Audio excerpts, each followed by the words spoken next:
to condemn the atrocities that happen every day to Palestinians in the West Bank. You mentioned sexual violence. I was part of the human rights vetting process for arms going to Israel, and a charity called Defense of Children International Palestine drew our attention at the State Department to the sexual assault, actually the rape, of a 13-year-old boy that occurred in an Israeli prison in the Mosque in Jerusalem. We examined these allegations. We believed they were credible. We put them to the government of Israel. And you know what happened the next day? The IDF went into the DCIP offices and removed all their computers and declared them a terrorist entity.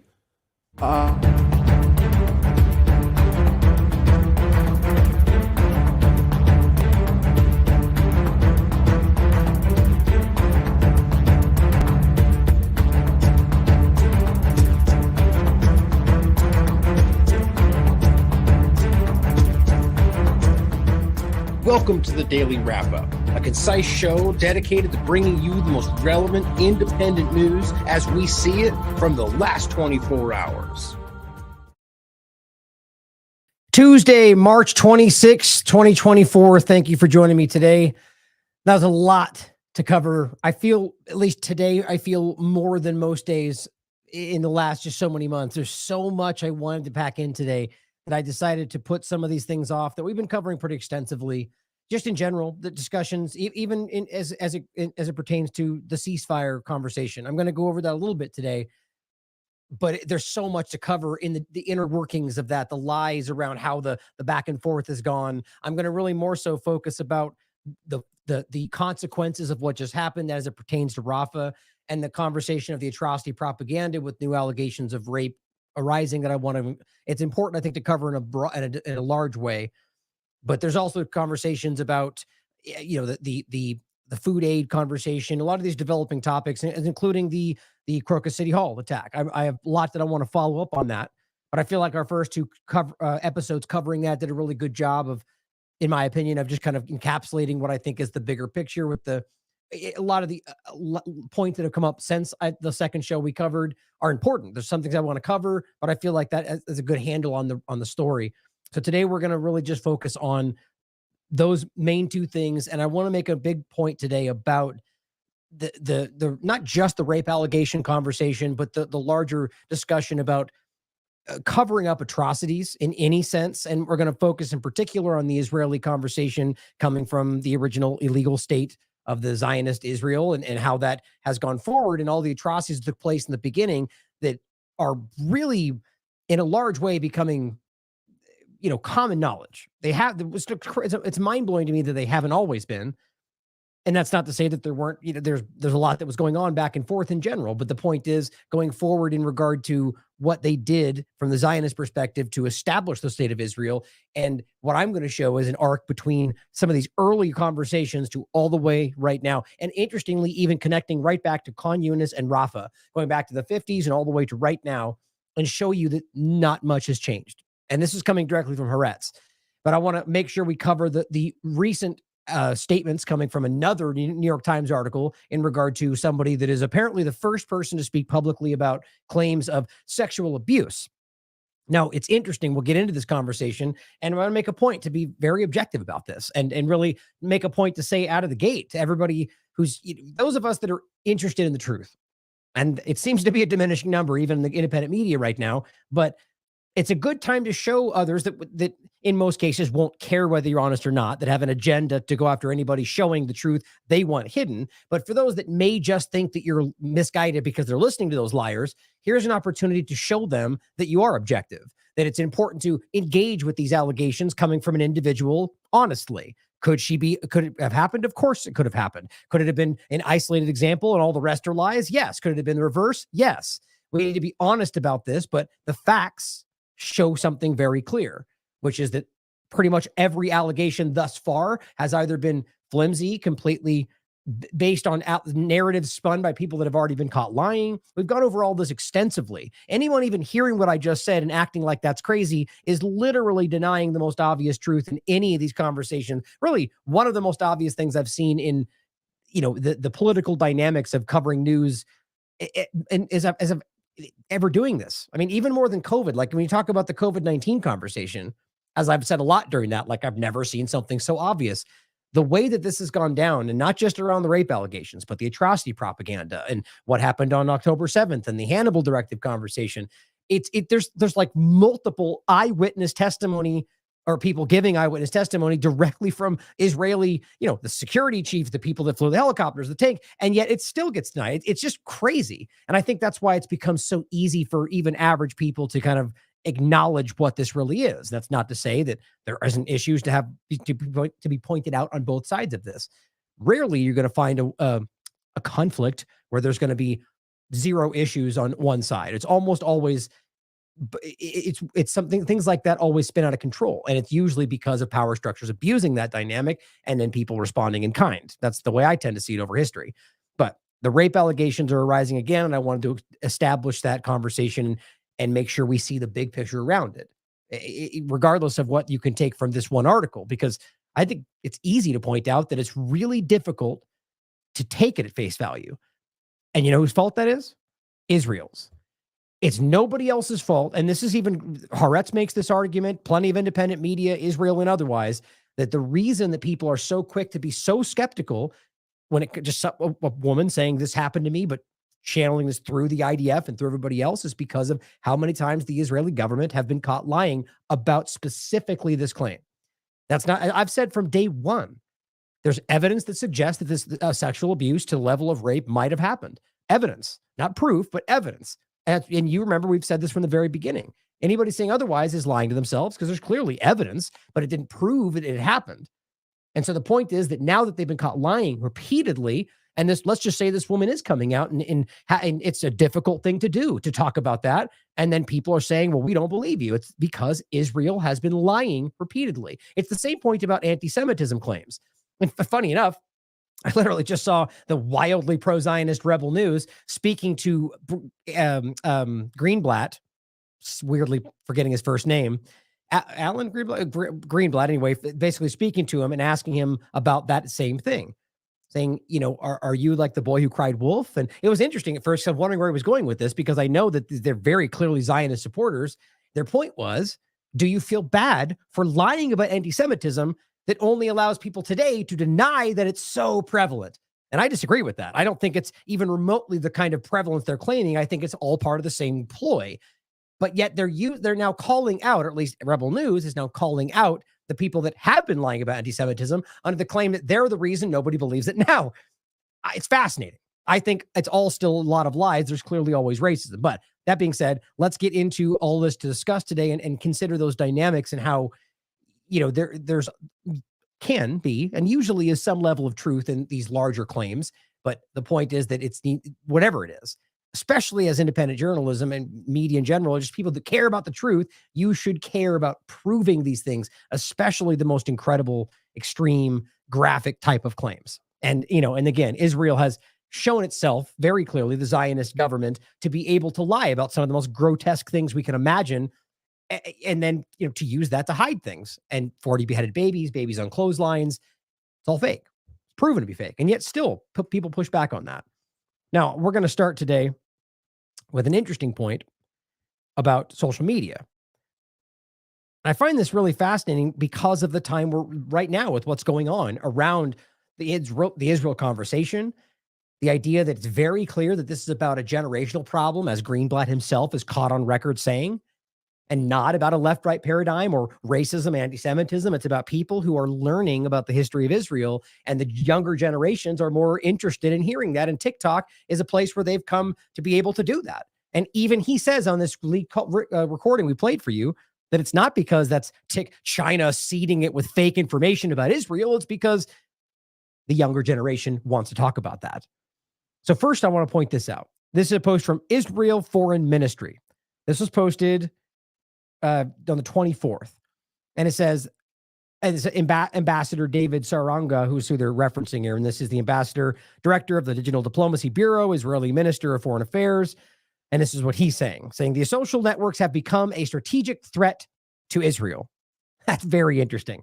I guess Elon's walk of shame didn't really put him off that list, because they're including Twitter in this. It says, let me be precise. The combination of the industry of lies and social media networks has long since become a strategic threat to Western democracies. Well, is that because there's fake information, or is it because that has allowed people to circumvent their narrative control? Everyone's going to have their opinion, but I think it's very obvious that it can't simply, like if it was just about that there's so much misinformation flying around, why is it that every time these things come to fruition, post the COVID-19 illusion, and you look back and you go, well, gee, all those things they said were fake weirdly turned out to be true, at least in some way, or completely in many ways. And then you go, well, wait a minute. Maybe it wasn't about misinformation. Maybe it was them trying to cover their butts, or maybe it was because they wanted to keep you jamming these dangerous things in your arms, or whatever you want. The intent is usually the hardest part to prove. Israel's made that easy these times. But my point is that it's clear it's about them trying to influence your opinion, and we're not falling for it anymore. And this is their answer. Digital IDs, facial scans. You can only use the internet if you have a certain social credit score. Those are the logical conclusions. Where this is the step into that. And if you are still pretending like that's not real while it's literally happening in other countries, I don't even know how. It blows my mind that people can be so willfully ignorant, willfully naive. It says, here's an example of the poison we are dealing with on social media.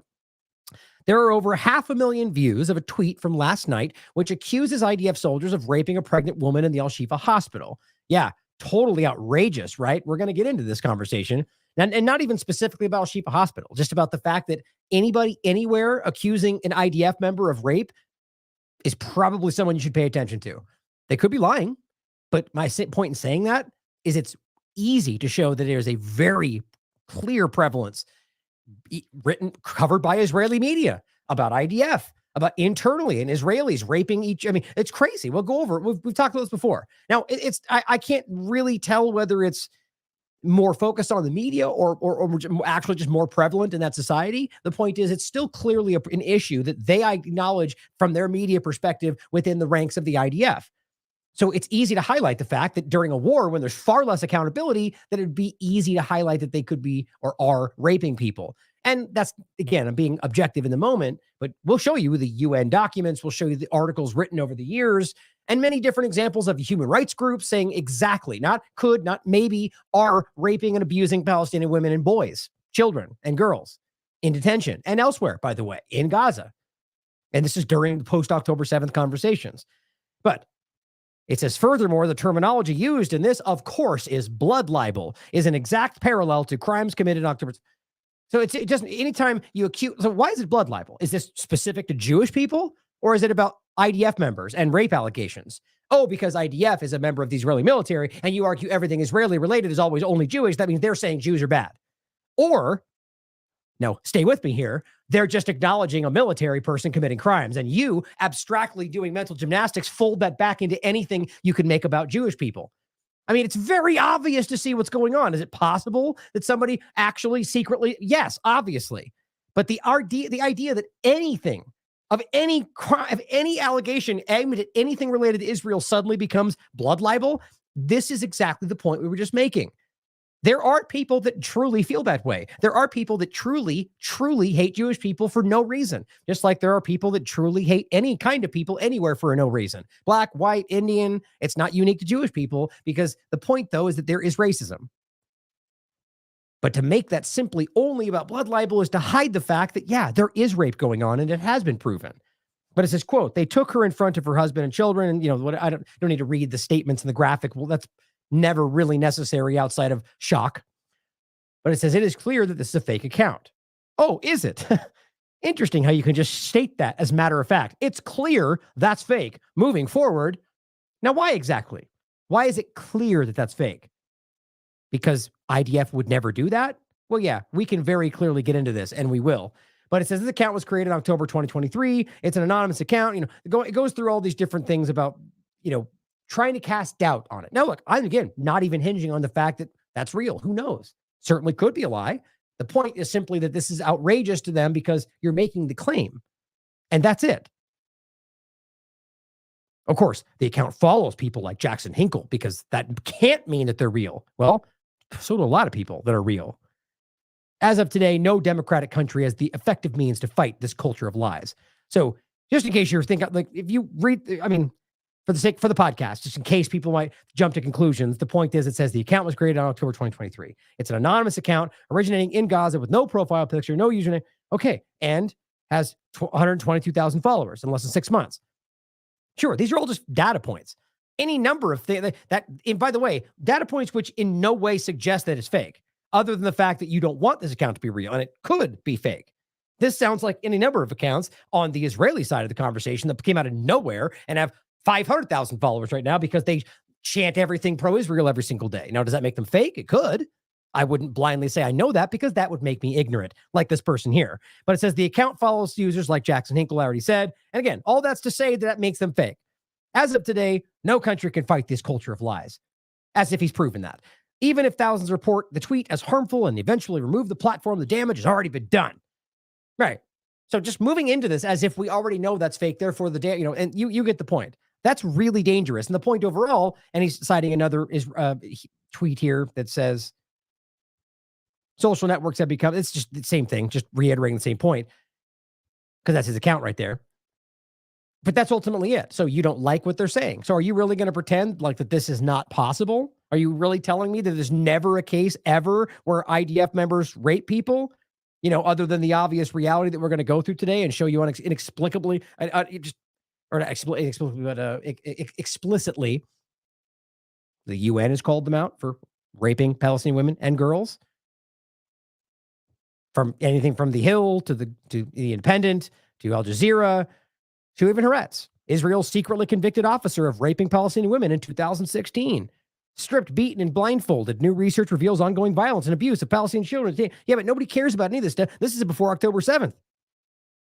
Here's Jerusalem Post. A U.S. official accused IDF of sexually abusing women. We're going to go over all of this.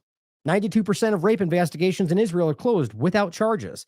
The point, though, is that's just fake because, well, you hate Jews. So that must be fake, and we have to stop this. So we need to censor Americans. So here's an Israeli minister calling to censor everybody, but this is clearly aimed at the American audience. Now, this, by the way, is why I find this so interesting. So that's a clear sentiment circulating in Israel, rather the power structure of Well, here is an American. Actually, I shouldn't say that. I believe let's see. Based on the conversation, I believe that, let's just say not an Israeli. That's really the point. And he says, breaking, Florida has passed a law banning social media use by kids aged 13 and under, and is requiring companies to close such accounts. That's crazy, by the way. On the surface, he says, I like it, which is why I wanted to reference not Israeli. I like it, and I wonder what others think. The harms of social media are real, but kids now also use it to communicate with one another and even parents. Like, that's the point for me, first of all, is wild that anybody thinks it's the right move to involve the government to decide what anybody can and can't do. That's the idea. The basic laws bound by the Constitution already do that for us. We don't need the government to step in and start dictating what sites you can use, what words you can say, what things you're allowed to think, because that's where this is going. That's anything they've ever done that decides what drugs you can take. There is an overstep. It always has been. We're just lost in that right now. Americans, I think, or at least hopefully, are starting to finally recognize that more government means more danger, more problems in your life. The point here, this is Florida. So yeah, DeSantis. Florida passes law banning social media for minors under 14. Now, of course, this always kind of overlaps with this idea of, sexual, whatever. I don't think for 1 second any of them care about any of that. Because frankly, what this is stemming from, as you can clearly see, is the Israeli government having an issue with that young generation having access to information that they can't stop them from seeing. And what does he do? He jumps to and goes, banned. Exactly the group that they call for right after they call for it. I find that pretty damn crazy. Now, I can't prove that's exactly what happened, but I can prove that it happened immediately after this conversation was developing. And I do think that what's interesting is it's under a guise of, I'll even say it like this. I don't even think in this real conversation, it's explicitly about the sexual conversations, like, trans conversations, or what's the other one that was the issue? Groomers and people trying to get access to your kids for all sorts of, pedophilia, sex trafficking, that kind of thing. Now, there's a really valid concern right there, and every parent should be concerned about that, but that's a parent's job to manage that situation and make sure they're not accessing things you don't want them to, not the government, because they'll always abuse that. But in this case, it's not even really about that. It's explicitly on the surface of the conversation about social media. Now, what's that really about? I'm going to play this for you again. Sharman Narwani plays this, and this is just the different image on top of it, but this has been roundly discussed. Everyone has covered this, including corporate media, and ADL Chief Executive Jonathan Greenblatt, I don't remember his first name, discusses this. I think it's important to understand this very conversation. Now, this all is important for everything else we're going to talk about, because they're desperate right now to control what the younger generation thinks, because they are on a warpath right now to expose what Israel truly is. Not the people of Israel, all of them, not all Jewish people, but the government of Israel, the Zionist government, and what they have turned this country into, which, yes, unfortunately, has a lot of the people in there thinking that Palestinians shouldn't exist and that they all should be killed. And I'll show you some of those examples, but it's not everybody, right? And that's an important distinction as well, because you're going to hear from these mad, sociopathic Zionists that it's every Palestinian and anybody supporting them that are all bad, evil anti-Semites. That's crazy. Broad stroking is ignorant. So here is Greenblatt telling you it's not about racism. It's not about anything, or not about China, or it's only about the fact that the young generation is seeing it. And even more so, he makes it clear in this clip, which it blows me away that more people haven't picked up on this. He very clearly states that he has spies inside Jewish protest groups or activism groups, like Jewish Voices for Peace. That I say Jewish groups because that's one of the ones he mentions, but it could just be groups in general, that he has spies. So now you've got a lobbying group for Israel spying on American activism, and we don't worry about that? That's crazy to me. But I also want to point out that we have a major generational problem. All the polling I've seen, ADL's polling, ICC's polling, independent polling, suggests this is not a left-right gap, folks. The issue in the United States' support for Israel is not left and right. It is young and old. I mean, even right there, why isn't it weird that we're literally talking about the ADL aiming propaganda at your children in order to get them to support a foreign country? Like, all this stuff is so creepy. Now, I guarantee you most countries do this, if not all of them, to some degree. But to have like these conversations and to be so brazen about it, right? Acting with complete disregard, like you just have complete carte blanche, right? You are spying on activism groups. You're going, yeah, we need to get those children to think Israel is what we think it is. Whether you agree with what they're doing or not, doesn't that creep you out? It shouldn't be something we ignore. Massacre was justified is shockingly and terrifyingly high. Well, what he means truly is that there's a large portion of the young generation that understands the legalities of what armed resistance actually is and support the armed resistance. I don't know, literally any. And I've spoken to a lot of people because you guys know that I do this. I intentionally try to reach out. I mean, this isn't stuff that's ever on shows or in interviews, but just talking to people. Reaching out. Oftentimes I do end up setting up new interviews through people that I meet like this, but trying to talk to people in different groups. What do you think about this? What do you feel about that? Trying to understand it. And the reality is that I don't know a single person that I've talked to that believes that the killing of these people was a good thing, or that it was, at worst, I've gotten the sense or the direct statement that it was justified because of the violence for 75 years, or that they were settlers, which means they were also illegally occupying, not babies, but the grown men and women that moved from New York to live in other people's territory, right? But I would still argue we have to disagree with that. Like, you can argue you still may feel it's justified, but draw the line on embracing that as something we should be doing. You can't. Civilians have to be off limits, no matter what, completely. Because then you get this game like they're doing now. Well, they voted for them and Human Shield. It's just, and that's why the world is calling this out, because that can't be acceptable. And so we really have a TikTok problem, a Gen Z problem, that our community needs to put the same brains that gave us Taglit, the same brains that gave us all these other amazing innovations, need to put our energy toward this, like, fast. Of course. Now, what the currents do? Ban TikTok. It's almost like they just do exactly what they're told. Because again, like, we've been chasing this left-right divide. It's the wrong game.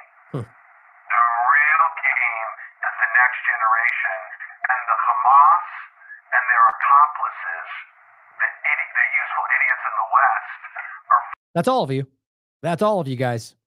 falling in line in ways that are terrifying. Last thing I'll just say, we saw a dramatic change in the language of the activists here in America on October the 8th. The language of groups that we've long tracked, who've long been problematic, like Students for Justice in Palestine and Jewish Voices for Peace, they flipped like this and went to like Iranian propaganda. And all that means is they started saying the truth about what's going on the ground, and that's what Iran points out. Like, just to make it Iran, it's the same thing that happened with Russia during the Syria conversation. Oh, is it Russian propaganda for me to say what the U.S. is doing on the ground? Whether I have no idea what Russia's saying. I'm simply acknowledging what I can see. But because Russia's saying that, and we both acknowledge that's true, suddenly I'm spreading Russian propaganda? Hardly. It's just so clumsy, and that's ultimately how this works. Because I guess as long as you make an Iran bad guy, some people will just follow suit. From their toolkits, because our analysts are in their groups. We saw this again on October the 8th. It was that fast. I just think that's important. Don't miss that. Our analysts are in their groups. That's scary. Like the language in their toolkits was all about the Zionist entity and lots of other language that we recognized from Iranian propaganda.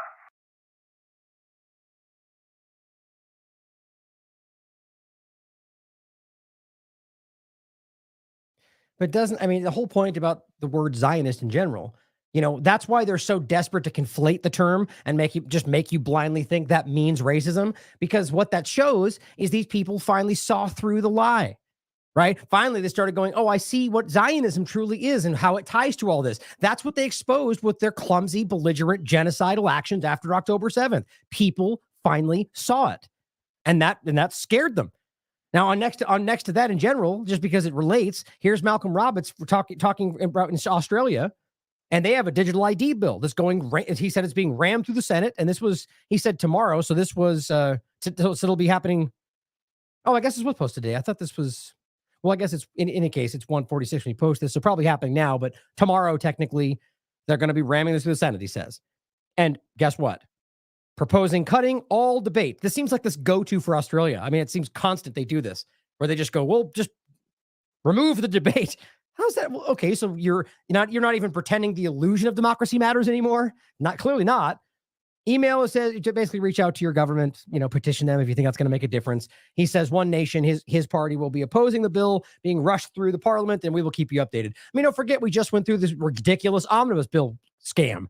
Here's 2,000 pages, read it by tomorrow, and nobody does. They vote in their party lines, and guess what? We'll show you a point about that today. Unrefunding, all sorts of stuff. I mean, it is not the way we're told this works. Lastly, here's a statement in Fox Business put out in regard to Google asking for data about people that saw YouTube videos. Now, this shouldn't even be shocking. This has been going on for so long.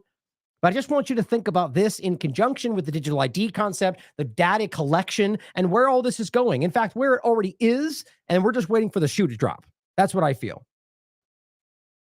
Google to hand over the names, addresses, telephone numbers, and user activity of those who watch certain YouTube videos. The feds were trying to track down a criminal and were apparently tracking you in the process. The senior national correspondent, Kevin Cork, is live in D.C. with the big news about Big Brother. Kevin, good evening. Evening, Trace. According to Forbes, the government asking Google to give up names, addresses, phone numbers, and user activity of all account users who accessed certain YouTube videos back in January of 2023, as you mentioned, as part of a larger criminal investigation. Now, in another instance, police also asked Google to provide a list of accounts that viewed and or interacted with YouTube live streams that could lead to information, again, on what they claim was a police search. So that means, live streams, people in the chat.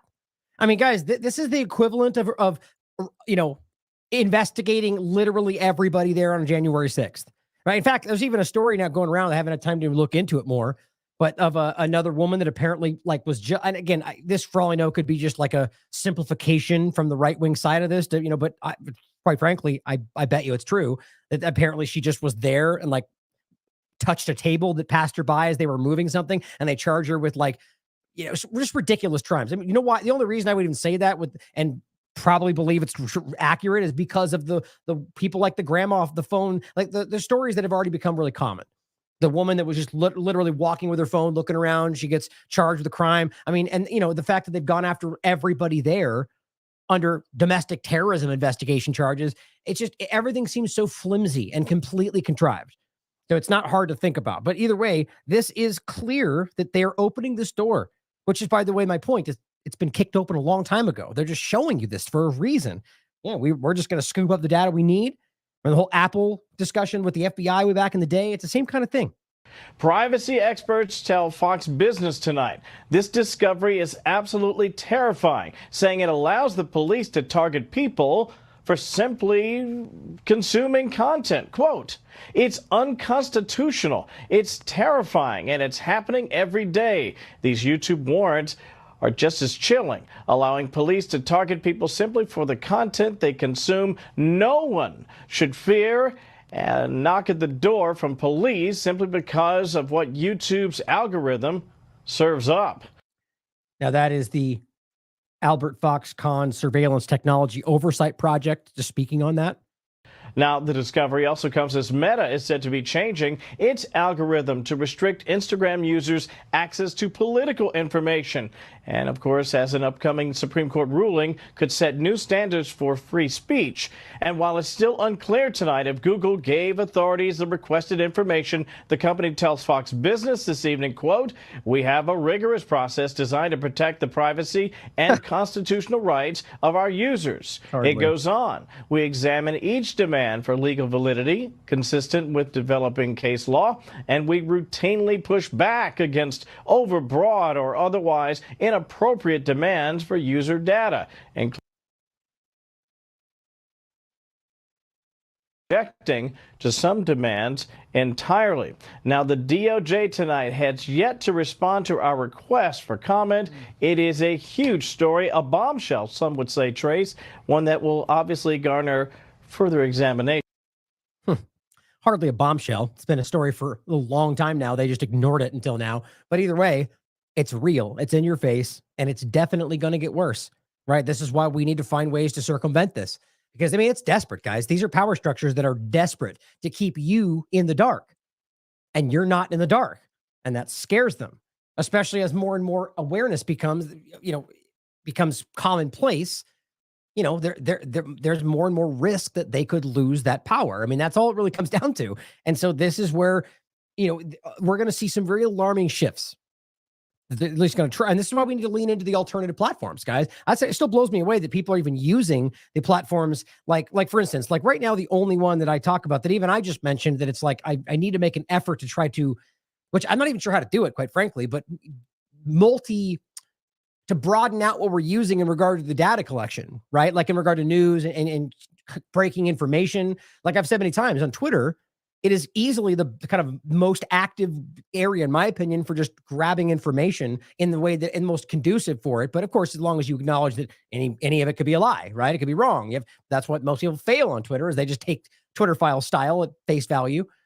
But my point is nonetheless, like it's eggs in one basket kind of situation. We're suddenly censored or you just get suppressed. You don't see it anymore. And then that's a problem, right? So my point is that we need to find ways to circumvent that and find ways to be able to access this information without falling into these platforms so much.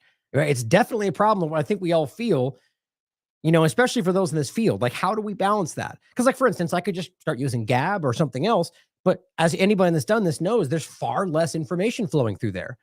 So it's a difficult situation. But my point is we need to err on the side of just letting it be difficult, right?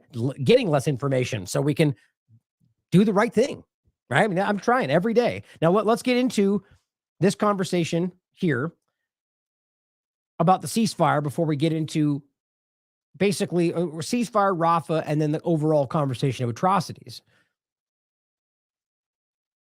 Now, again, and the overarching point of the first opening point is really just about the idea that all of this, you're not supposed to be seeing this, not in this way, right? That's the overall point. You're supposed to be thinking this is all about fighting terrorism, and just, ultimately it's about a couple of anti-Semites that don't understand that. That's the narrative that you would have had 30 years ago without the independent media. And many people would have seen through it because of a couple of lone people out there waving some kind of a document. They would go, oh, fake news. today, it seems accessible, and that really does scare them. So the ceasefire point is one of those examples that was so clearly constructed. Yet, for some reason, even in corporate media, right? That first week, what was the conversation, right? Well, Hamas has been offering a full hostage exchange for a full ceasefire, and aid coming in, the whole thing, since the first week. Now, that was pushed back. I mean, even still to this day, they kind of pretend like that's not the truth. But it is the truth, and it's been proven 15 times over by both Qatar, Egypt, and everybody else involved, and Israeli corporate media, and Western corporate media, all of them telling you that's the reality. And now even just blatantly saying, you're the one holding this up, you're the one that letting aid in, like it's all just fell on top of them. But that developed week after week, and then eventually Netanyahu's acting like they're not offering it. It's Hamas's fault until the families got wind of that. And that's when we kept showing you, even the families in Israel, they see it. Now, that's not to say that they necessarily care about the Palestinians, but they very quickly acknowledged, well, you're bombing over there. Do you know where they are? You don't. So why are you doing that? Like, if you're pretending you want to save our families, why are you bombing where they might be? And then some came back, and that got even more pronounced. Well, wait a minute. They're telling us they almost died. They're telling us they saw what's-her-name get killed right next to them. They're telling us that they were terrified of IDF bombings, and Hamas members were shielding them. That was even written about, I think, BBC, if I remember correctly, but in a mainstream article where Hamas was shielding their bodies with their own bodies, which I probably don't believe it's because they care about keeping them alive, other than wanting to exchange for a hostage, because clearly they care about that. But either way, they came back, and it became clear that they were saying we're at risk. We were almost killed multiple times. Then they shot 3 people out in the open, one of them 15 minutes after the others. Then somebody got gassed to death. Then people got shot. Over and over, this kept happening. So the families today are very aware. Western media doesn't talk about this. Most Americans aren't let to see this, but they're over here chanting in front of Netanyahu's house, in front of the Knesset, bursting in, saying full exchange for full exchange. A 972 magazine writer has been covering this, and nobody really talks about that.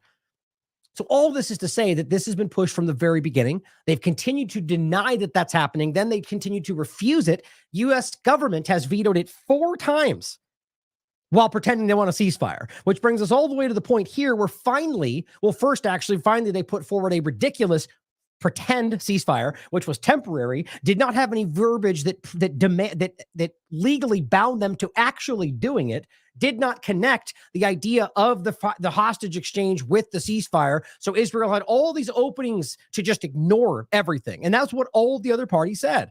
There's not even the right language in this. It completely omitted. It said it had to happen immediately, but then left another word that I forget the other word, which basically contradicted itself. You can't have a temporary, eminent, lasting ceasefire, like all these contradictory words. So then, of course, the others vetoed it. And that got lied about and said they vetoed the ceasefire, when the reality was everybody at that table, all the other Security Council members wanted it, including the UK, who voted for this last one, wanted this one. Yeah, and still, the lies still weren't working. So now finally we have a resolution that did pass. Now they voted for this, and only the United States voted, and I believe they abstained, which is just cowardly, and everybody else voted for this. So here's what they said after all of that. Now that's a very truncated overview of what actually happened. There's a lot more going on that includes the hostages and everything else we're not going to get into today, because the point there is they have continued to refuse that. They've killed them all, which I did mention a little bit. But so now Netanyahu speaks up and makes this very clear for those that are actually paying attention. This is Netanyahu's official statement. He says the United States has abandoned its policy in the UN today. And by the way, think about how embarrassing it is for the United States to pretend they want a ceasefire, to veto every ceasefire before that, and then abstain from the one everybody else wants, yet pretend like they're the one trying to make this happen. Talk about an impossible situation. But it says U.S. has abandoned the policy of the UN at the UN today. Just a few days ago, it supported the Security Council resolution that linked a call for a ceasefire to hostages. Now, this is their weak effort to try to manipulate people not paying attention to think somehow that their resolution made sure that the hostages wouldn't come back. Okay, and this is what's so embarrassing. The whole point, both from Hamas's entire premise for doing this, on top of the fact that what they've offered from the first week has been entirely hinging around the exchange of hostages, but the ceasefire needed to happen for that to happen. And within the resolution they voted for, that's also, it's in the same paragraph. The point is that what Netanyahu and Biden were doing was pretending that until they got the agreement from Hamas for a temporary ceasefire, that they wouldn't allow the agreement of the hostages. But nobody else wanted the temporary ceasefire, so they kept pretending like Hamas was holding the deal up. It's so childish. But the point is now they voted and everybody agreed for a lasting ceasefire and the hostages to be completely exchanged. Not one because of the other, but in the same paragraph. So they agree, and Hamas agrees. Only Israel is now saying no. Why? What's the logic here? Because right now they're pretending it's Hamas that won't do part of it, even though they've agreed to it all. So really, it's Israel pretending they're not doing their part and holding this up, which, by the way, is what they've done for 75 years. It says China and Russia vetoed that resolution, partly because they opposed a ceasefire that was linked to the release of hostages, which, no, it's not true at all. It's very clear that the whole point was the agreement that would allow the hostage exchange and an actual ceasefire so, the murder can stop. And it says, yet today, Russia and China joined Algeria and others in supporting the new resolution precisely because it had no such linkage. Now, that's, again, a way to try to manipulate you. Just because these two things weren't literally bound, that one couldn't happen without the other, it is in the resolution. I mean, it's playing on the ignorance of average people. If the UN resolution passes two separate clauses in a resolution, one says you agree to a ceasefire, the other says you have to exchange entirely, and the resolution passes, they're both binding, which, by the way, despite which we'll get into, U.S. claims this is also legally binding. But they're also ignoring it, which we'll get into next, which I knew would happen. We all told you this. But to pretend that just because they're not in the same, it's a game. And it just shows you the kind of petty, childish games that are being played while people are literally starving to death. It says, regrettably, the United States did not veto the new resolution, which, again, that's what they're really mad about. They abstained, but they didn't veto it. Because if they did, it would have embarrassed their immediate allies in the council. So the U.S. had to play it down the middle, which now, I guess it worked to a degree. But I don't think it worked for them at all. Quite frankly, I think the rest of the council was like, well, you're a coward. And Israel says, well, we hate you for not doing what we want. And that's what happens when you play with the devil, if you want to look at it that way. But it says, which calls for a ceasefire that is not contingent on the reverse of the hostages, which, yes, it literally is. In a sense, well, I shouldn't say contingent, but again, I'm not going to make the same point again. They're both there. They're both being abided by. Again, it shouldn't be hard to recognize that Hamas has been gung-ho about the hostage exchange from day one. Israel clearly doesn't want it to happen. It's evidenced by the fact that they keep killing them.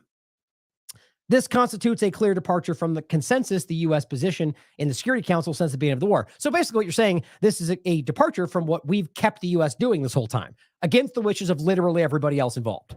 Today's resolution gives Hamas hope that international pressure will force Israel to accept a ceasefire. You see, that's the point.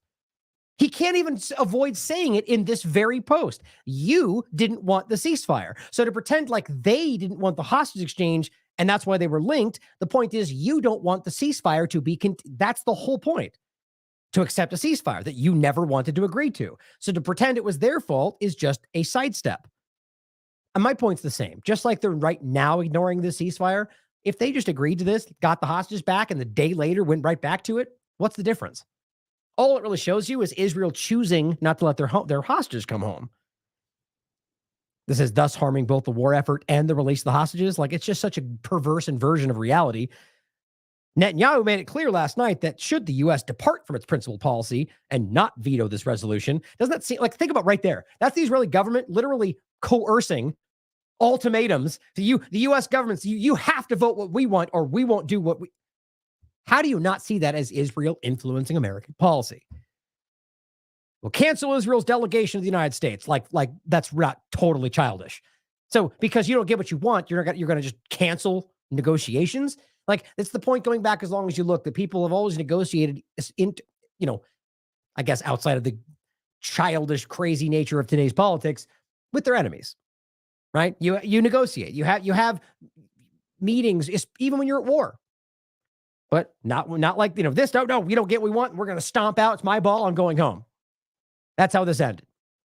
So now Israel cancels White House visit after U.S. doesn't block UN ceasefire. I mean, it just whole thing feels so childish to me, especially in the reality being that you're now stomping out of here. When that means you're going to keep this going, you're going to ignore the international community. Now, all it really does is highlight more than ever who the real problem is here. Here's The Guardian. Israel recalls ceasefire negotiators from Qatar. So now they're not even talking about that anymore. We're calling even their negotiators, claiming Hamas not interested. You see how stupid this is? I mean, look, you could argue that they're making sure that they're not contingent upon each other, which doesn't even suggest or imply that it's not going to happen. Why wouldn't they both happen? They're both in the resolution. To claim they're not interested? Well, if they're not interested, why do they agree to it? All you're doing is exposing how bad you are, the lies around all this stuff. The reality is you're the only one holding this up. And you're getting everything you want other than the idea that you can keep murdering everybody in Gaza. And that includes Hamas, by the way. I don't know why that wouldn't continue like it always has. It's just about showing you what they really don't want, which is the people back. Now, on top of that, I found it interesting. Solomon Ahmed points out Trump spoke up, which is really interesting to me. And I think this is him beginning his campaign in earnest. Trump calls on Israel to end war and says anti-Semitism is caused by Israeli behavior, which is not exactly what he said. But this is him kind of playing, but you could read it that way. Really, it's Trump calls on Israel to finish up the war in Gaza, so kill them up quick, guys. Get rid of them. Just bomb them all. Let's get this over with. It's typical Trump fashion. You can read it however you want. He plays it both down the middle for both sides to assume what they want. And he's good at that, I guess, if you want to say good, and says it's losing a lot of the world. So at the very least, he's acknowledging what we're all showing you, that they have lost control of this, and we all know it. It says, when asked how we would deal with the wave of anti-Semitism since the start of the war, Trump seemed to blame Israel's own behavior. It says, well, that's because you fought back. And I think Israel made a very big mistake. I wanted to call Israel and say, don't do it. These photos and shots, moving shots of bombs being dropped into buildings in Gaza. Go on and do what you have to do, but don't do that. And I think that's one of the reasons that there's been a lot of kickback. If people didn't see that every single night, I've watched every single one of those. So all he cares about is that they can see it. That's the reality. Now, of course, his supporters will argue otherwise, but just look at his own actions. Look at what he did during his own administration. It's really, it's just, if you're caught if you see it. You don't see it, then I'm not guilty about it, right? That's a sociopathic mentality. My point, though, is that it's clear that he's saying, well, kind of what I've said. Well, they screwed the pooch there when they fought back right after October 7th. They just went to town on these people instead of going to the United Nations, which again, I've said many times, they would have had support for the rest of eternity if they would have gone through the proper channels. But no, they went full genocide, full Zionist right out of the gate, and everybody sees it now. So he's not wrong in that sense. But the point is that Israel's kind of the problem. Like that, what the sense you're getting from Trump's statement. Now, why would he say that? Why would Trump come out of this at a time when he's been, like the most pro-Israel president in history? I think it's because he is doing the old Federal Reserve 9/11 lock her up, and then none of it comes to pass. He's rolling this into the election. What is popular right now? Well, people are seeing through Israel, so let's lean into that. He's a skilled politician in that way. Like that's people pretend, he's not a politician. Yeah, he is. He's good at it in the sense of knowing what you want to hear. Now, you guys can think what you want about it, but I don't think that makes much sense. And I think he's going to lose support from Israel. They'll probably call him an anti-Semite, but he's going to win support in this country for that. I'd be willing to argue that might even tip the scales. Well, let's have to wait and see.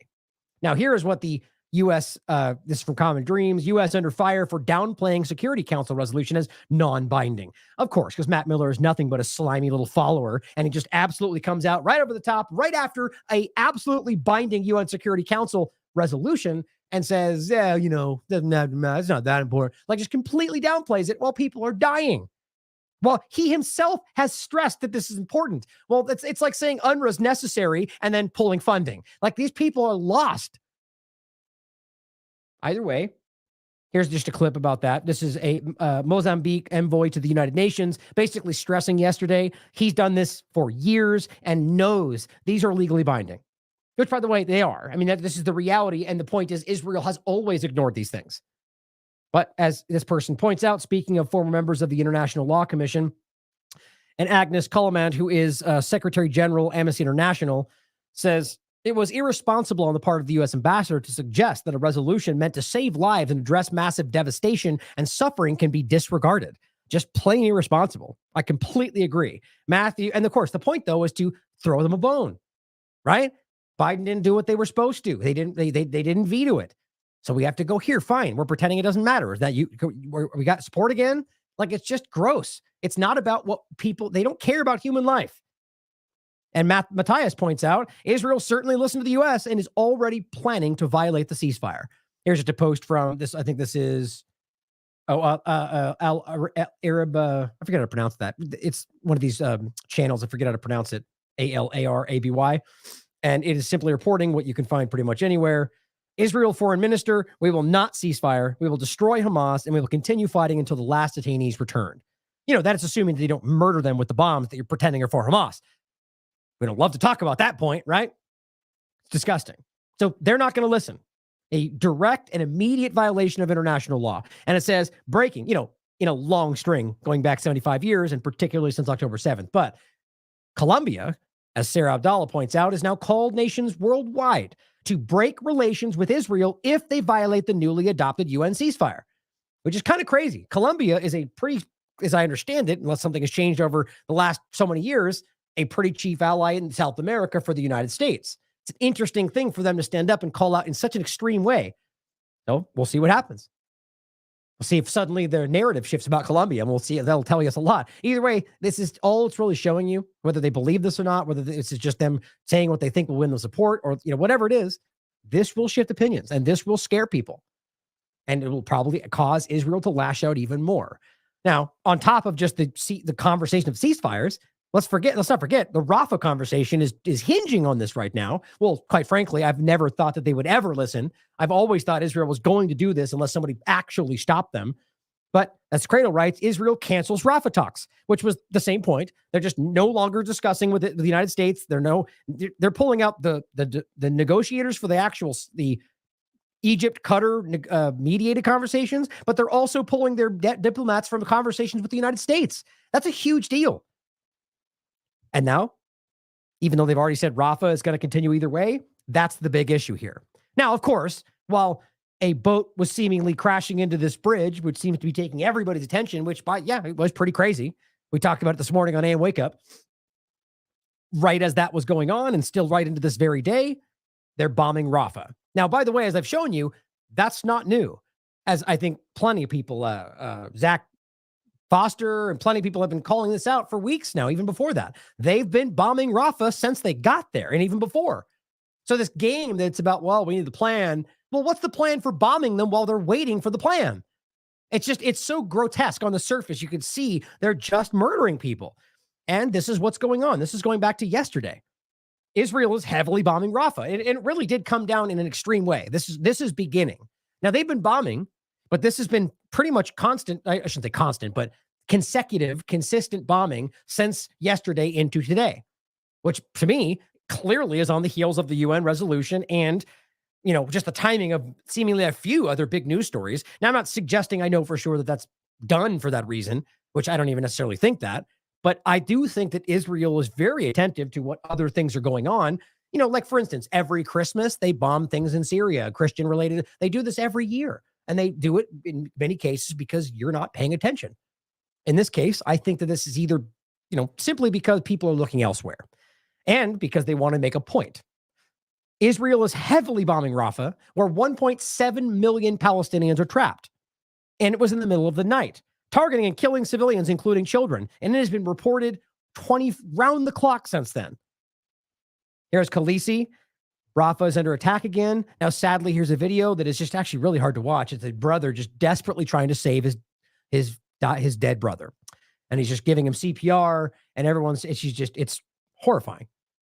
Because these are families losing family members for no reason other than the fact that they're in an area that Israel told them to go to be safe. Here's CNN. This is from 9 hours ago. At least 18 people killed in Rafah attack. Here is Mr. Matt Miller trying to act like we're totally not going to keep supporting them, except we're going to completely keep supporting them, despite the UN resolution. What does that mean? It means that we will provide advice to Israel about ways that they can accomplish their legitimate objective, which is to defeat the remaining Hamas battalion. So I guess it doesn't matter that they break the law, right? It doesn't matter that they're literally using your arms to violate international law, or, by the way, blocking international aid, which has been entirely proven, which then makes any transfer of weapons to them illegal by U.S. law. But none of that matters. It doesn't matter at all because we're going to just pretend like they're in the process of something. Right? We're going to keep giving them logistics support. Let's not forget, there is a general on the ground. Axios reported this months ago. A 3-star general is on the ground in Israel. They've got people on the ground. Actual military personnel other than the general. All this has been proven. There's people from all over the world. British, there's people all over the world. And he says we're going to keep giving them logistic advice. So where's a line here? How many broken international laws will then make you suddenly think, oh, well, maybe we shouldn't help them continue to commit genocide? I think you know that there is no line. And these people will squirm and lie and obfuscate, I think I know why, but point is, for God, whatever reason, it must be pretty intense for them to just completely shoot themselves in both feet, both hands in the neck and act like everything's fine. Right? The point being, shoot yourself in the foot, right? They're destroying their careers, destroying their everything. To what end? It is mind-blowing that even Biden, they are still, as much as they've even kind of walked the other way, they abstained, they're still obfuscating genocide while they've even been accused of doing so by the world court. I just can't even understand what must they have on these people. That are operating in Rafah, but without a full-scale invasion that would lead to mass humanitarian suffering. But we have been very clear that there will be no U.S. combat troops on the ground. Okay, so what about ongoing bombing before some fake plan? Guess we don't care about that. That would be also, in the sharing of intelligence and things of that nature. Those are conversations we're going to have privately. Hold on, with the government of Israel. I'm certainly not going to read them out here. All right. That just makes me so angry. I hate watching this guy. He says, U.S. agrees 100% that Israel should wipe out Hamas battalions in Rafah, but not actually entering Rafah, because that makes sense. Right, okay, so they listen to you then. They're just going to indiscriminately bomb the whole area then. Does that work, Matt Miller? Are you okay with that? Which is what's happening. No doubt, IDF intelligence excitedly awaiting cartographer-in-chief Kamala Harris to transmit the missing critical geodata. They're just making a joke, but it's just crazy, and this is ongoing. Now, this goes into today. So here's Matt Miller pretending like it's all okay and we're going to help them do all this. We're going to keep giving weapons. We're going to give them logistical advice. We're going to have people on the ground helping them. Despite him saying no boots in the ground, I can prove to you there are boots on the ground, just like every other circumstance. They lied about it in Syria. They're still lying about it in Afghanistan. We could show you this. It's so easy to prove. And after he did that, they kept bombing because that's what keeps happening. Oh, did you raise the issue, Matt? Did you raise the issue? They kept bombing, though. You're going to raise the issue again tomorrow? Here's an old 76-year-old Palestinian woman from Gaza City who survived an Israeli airstrike on Rafah. She said the war on Gaza is unlike anything she has witnessed in her lifetime, but stressed that she would not leave her homeland, despite the hardships she and others had faced. This comes at a time when they are arguing that the only reason they're staying in Rafah is because Hamas won't let them leave. They're back to that argument. If you listen to any of them, they're willing to die for their land, it's kind of amazing to me that the very people predominantly saying that these people are terrorists for doing that are the people that would likewise do the same if we were in that position. I mean, isn't that crazy? Like the point you could make about, like I've said with, China takes over the United States, puts all the, you could just say all Americans in one little camp somewhere. Don't you think Republicans would be fighting back, or anybody for that matter? Is that like any situation of, or even the conversation of our founding fathers and revolution, like the idea that people fighting for, even if you disagree, that they believe they're fighting for their land, and just the argument of that, it's just to say that they wouldn't fight for that. And that's different than any other thing else. The American intifada, which is the American Revolution. It's just all the words, the choices. It's clear, based on the history, based on the facts, based on what we're watching, that these people are simply standing up for what they believe in. And quite frankly, you can prove that they're right. Here is another example. A home of Abu Nakira family in Rafah was bombed by Israeli warplanes. These are bombing homes, entire buildings, in the safe area. And this is so basically all the way to the next night in Gaza anyway, tonight or today. Israel's dropping bombs on civilian homes in Rafah. The massacres of entire Palestinian families are continuing, and the international community does zero to hold Israel accountable. It's disgusting. Of course, Gallant spoke up, defense minister for Israel, says, quote, there is no moral right to stop the war in Gaza until we return all the prisoners to their homes, which really should just make you cringe. That guy with that horrifying face is literally pretending he cares while knowing that those bombs are killing those people. And let's not forget, I just went over this with you. Their own media has admitted that there was cases where they knew there were hostages in the buildings and they bombed anyway. Their own media in Israel has reported this. And they're pretending like they're trying to fight for these people. As a result of the ceasefire resolution adopted by the UN Security Council, Israel's decided to call off scheduled meetings. Here is just an example, as Dr. Anastasia points out, of people discussing this. And these are, just to be very objective and clear, this is just one example of one extremist Zionist mentality. But this is clear. It's very clear that this is a prominent opinion among Zionist occupiers. And the quote, what he's saying is the Ramadan is the best time to kill them. They're weak and tired. And this is Israeli Knesset member, Amlog Cohen. Their government, guys. You just can't pretend this isn't happening. Should Biden tell us when to attack Rafah? ראש הממשלה הוא זה שמחליט. ראש הממשלה צריך להנחות את הצבא להיכנס לרפיח. כן, כשהם צמים, כשהם עייפים, כשהם תשושים, לפרק להם את העצמות. And by the way, they're not weak and tired because they're fasting. They're weak and tired because you're starving their families to death. That's why. אני לא מצליח להבין לאיזה רמה הגענו. האחים שלנו שמה, האחיות שלנו שמה, חטופות, ואנחנו מחכים כי הם בצום הרמדאן. צום הרמדאן זה הזמן הכי טוב להרוג אותם, כי הם חלשים ועייפים. ולא, אני לא מרחם. Right. So the point is, of course, the complete obvious example that it's all of them. This game about how it's only Hamas. He's not talking about Hamas. He's saying they, all of them, Palestinians, took our family, go after them, kill. They're all weak and tired. It's just so, and I don't need to convince you of this. Anybody paying attention, anyone with a brain can see all of them directly in the government explicitly saying they're all the same. Explicitly saying, 3 of them I've seen, that the children are guilty. The infants. They've said this explicitly, guys. 3 different members of the current government. On the record. And yet we debate this stuff. ואני קורא לו כבר היום להנחות את הצבא, להיכנס לרפיח ולהרוג אותם. להרוג אותם. Very clear. Now, just to point out how absurd this is getting, like I keep responding to like Mike Pompeo. I made fun of him today because he came out. It's like these people. Mike Pompeo is like a Nikki Haley. It's like I don't feel like he's graduated to the post neocon time frame. So he just comes out with these dumb statements about he's like, you're either with Israel, you're with Hamas, and I'm like, so you're either with us or against us, really? That's all you got? I was like, you guys, are you really just that lazy or are you that inept? Like, you're just going to pull on the same damn things. Mission accomplished. It's like just one after another. And here comes John Bolton.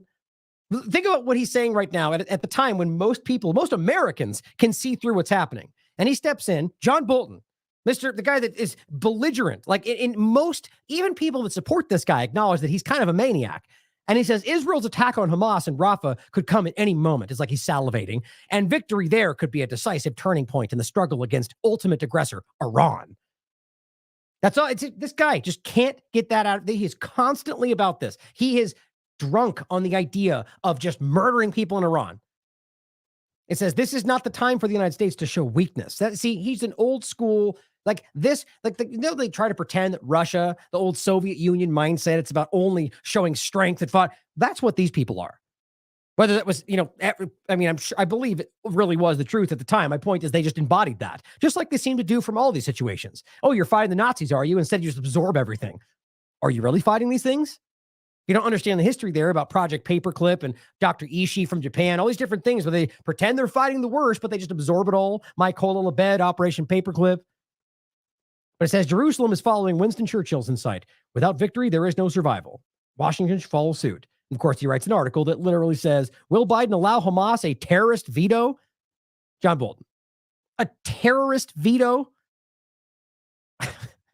I mean, I don't know. It's just people are cartoons. And I just actually think that people are actually seeing through this stuff. They're from a time that I don't know if it was more trusting. Americans believe them more, but at this stuff, it stands out like a sore thumb. You're an archaic entity, and people are seeing through this stuff now. And it makes me happy, but they're still going to speak up. And some people will. What it really shows you is an insight to the kind of belligerence, the kind of sociopathic mindset that our government is constantly working with. It's like that clip, the example we got of that guy that was screaming at the food vendors in New York City. It turned out to be overlap directly from Obama's administration that goes back, talks about taking your fingernails out in Egypt. And turns out he was being serious. These people are really part of stuff like that. That's the kind of mentality we're dealing with. While they act like they're fighting for equality and ending racism, they're the racists. But Rami Aria, the Tunisian-American journalist, points out, the UN spokesman, said on Israel's decision to bar UNRWA from delivering food to northern Gaza, he said the Secretary General regrets the decision by Israel to deny the UN relief and the UNRWA life-saving aid from north from Gaza, where 7 out of every 10 people are already on the brink of famine. He calls for this decision to be revoked immediately. The Secretary General underscores that UNRWA is and will remain the beating heart of aid delivery in Gaza, providing people in need with food, whether they say they want to remove it or not. I added that, but that's his point. He says he reiterates that Israel is obligated to allow and facilitate the rapid and unimpeded passage of humanitarian aid. I mean, they're not. Now, I'm not going to get into this deep today, just this point in the next one, but just realizing they're starving to death, and everybody knows that. And this holdup on the ceasefire and the ongoing bombing of Rafah, that's just them blatantly disregarding that while pretending they care about them. And here's Chuck saying the United States Congress passed and Joe Biden signed a bill that says that if the people of Gaza try to get justice for war crimes in the International Criminal Court, he will cut off all aid to their people. This is in the omnibus bill. And he simply says, we are the baddies. If you vote for these people, you are evil. Now, you can disagree if you want, but he's right. The idea that they literally put this in the bill where it discusses that they're, basically, like, this is the same thing. Speaking of John Bolton, that's the guy that threatened judges at the ICC because they said they were going to investigate Afghanistan or Israel for that matter. That's not what good people do. That's what terrorists do. The point is it's very clear that they're basically just going, you're not allowed to petition the court because then we could lose. It's just so gross. And here is the response. Him, of course, says, yes, the guy without an American flag in his bio, but a Palestinian and Yemen flag, and who likely supports Putin says, we are the baddies. You people are pathetic. Right. So this guy cares more about a meaningless emoji in your bio than he does about policy or acknowledging that what you're doing is going to kill people. Oh, when you don't even American flag in your bio. What are we even doing here? It's like, really? That's got the guy that's a product of the current I support or don't support the current thing. It's sad. The point here, guys, is that this is clearly going to happen. Biden and the U.S. government and Trump, if he was there, are going to sleepwalk right into it because of their own agendas. People need to do something. We need to speak up more. People need to make sure people everywhere around you recognize we are in the precipice of what's about to happen here. Now, sadly, my honest opinion, I don't think people are going to stop this, which makes me very sad because the U.S. government could right now, very easily, quite frankly. But just because of what we're seeing, I just don't see it happening. But we need to make sure we acknowledge this and that we do our best to try to save lives. But we're at the very least, make sure that we document all of this, that we're aware of what's happening and that we seek justice for the people that are being genocided and right in front of us. And on that note, let's talk about the way that they're covering this up and trying to dehumanize Palestinians to make this make sense. So let's start with a article that I saw shared today by Muhammad Shihada, doing some good work. He shares this article from Haaretz.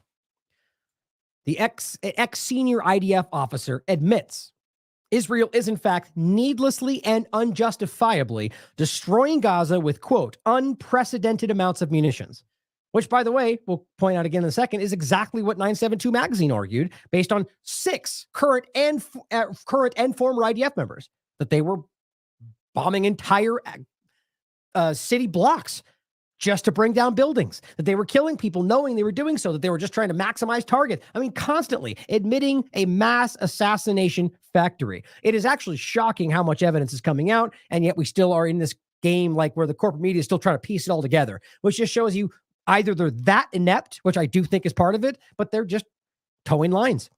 That the game where they're showing you some of the truth, whether CNN or Fox News, is because they're just desperate not to lose all of their influence.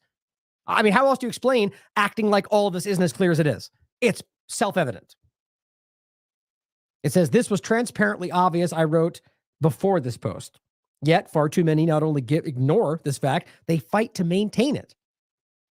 And before we read the article, here's a clip that Jeremy Lafredo shared. And by the way, it's a clip from the same documentary that we've already showed a couple clips from. I highly recommend you watch it. It's largely about these settlers and the blocking of aid and so on, and what they're really trying to do in the new Gaza settlements.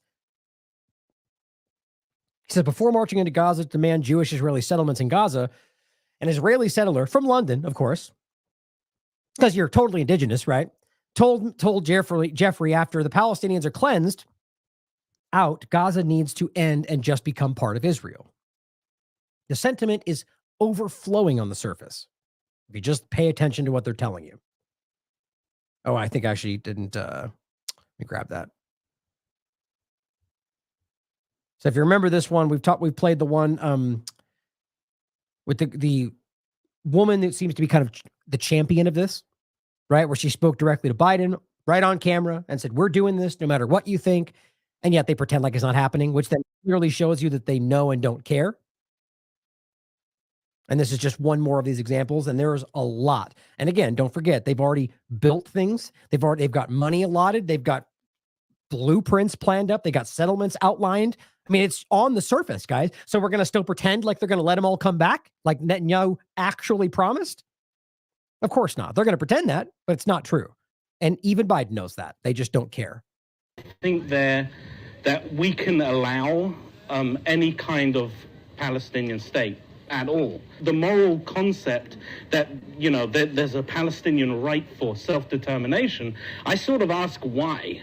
I would like to see, when this war ends, Gaza ends and just becomes part of Israel. Now think about that. This guy from London, right? So Palestinians don't have a right to self-determination? Like, how can you actually even say that? What do you mean, why? They're human beings. Clearly, we get that you don't think that. But it's not about whether there's a Palestinian state. The argument is that Palestinians, wherever they exist, sort of like before this, the idea of the Jewish diaspora, right? The idea that they're just roaming around. Well, the idea would be that they have a right to self-determination. Anybody does. That's obvious. But why is it not insulting or not racist or not anti-Semitic to say that they don't have that right? Because that's exactly what the whole argument is in reverse, that by Palestinians saying they have a right, that means that Jewish people don't exist. But that's not true. In fact, it's the exact opposite, especially with the two-state solution conversation that clearly only Palestinians want. It's obvious why, because the only thing happening there is Israel giving land that, by the way, they're legally obliged to do so, that they don't want to. In reverse, it's Palestinians accepting a fraction of what was rightfully theirs. And so we're going to debate who doesn't want that. It's obvious ultimately here that this is a situation that they've been provably dragging their feet on, and we've proven this. Oslo Accords and all the different poison pills in the agreement that he knew would make them say no, or the funding of Hamas to make sure that they never had to do this. All this is public information today. So him saying just asking why they should get it, that should be a shocking statement. That I think is just the obvious solution. Do you think BB's a little too soft right now? In, what needs to be done war-wise and what needs to be done afterwards, yes. More soldiers have died. If you missed that, he's saying that Netanyahu's being too soft. Like this war than since the 70s, I've heard, and I think that is because they are avoiding civilian casualties to such a... Wow. Now, the end article we're going to get into that's important for this, and this is the idea that they have systematically suppressed any information about their past atrocities, in particular for Israelis and just anybody in Israel going through a school system or researchers or writers or journalists. And we'll get into that. And so that's why you get these products of their system. Now, and this guy's from London, right? But the point is that he bought into the narratives and the conversations, but largely in Israel, the point being that they don't have access to this stuff. And his argument is that we've had more soldiers die than any war before this. So that must mean that they're doing more to not kill. I mean, why would that be the assumption anyway?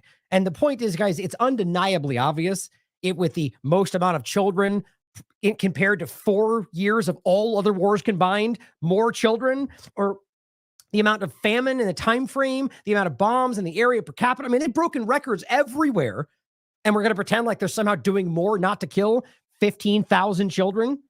It's just so disgusting. But the point is that they may not even really know that, or maybe willfully ignorant, just don't want to see that.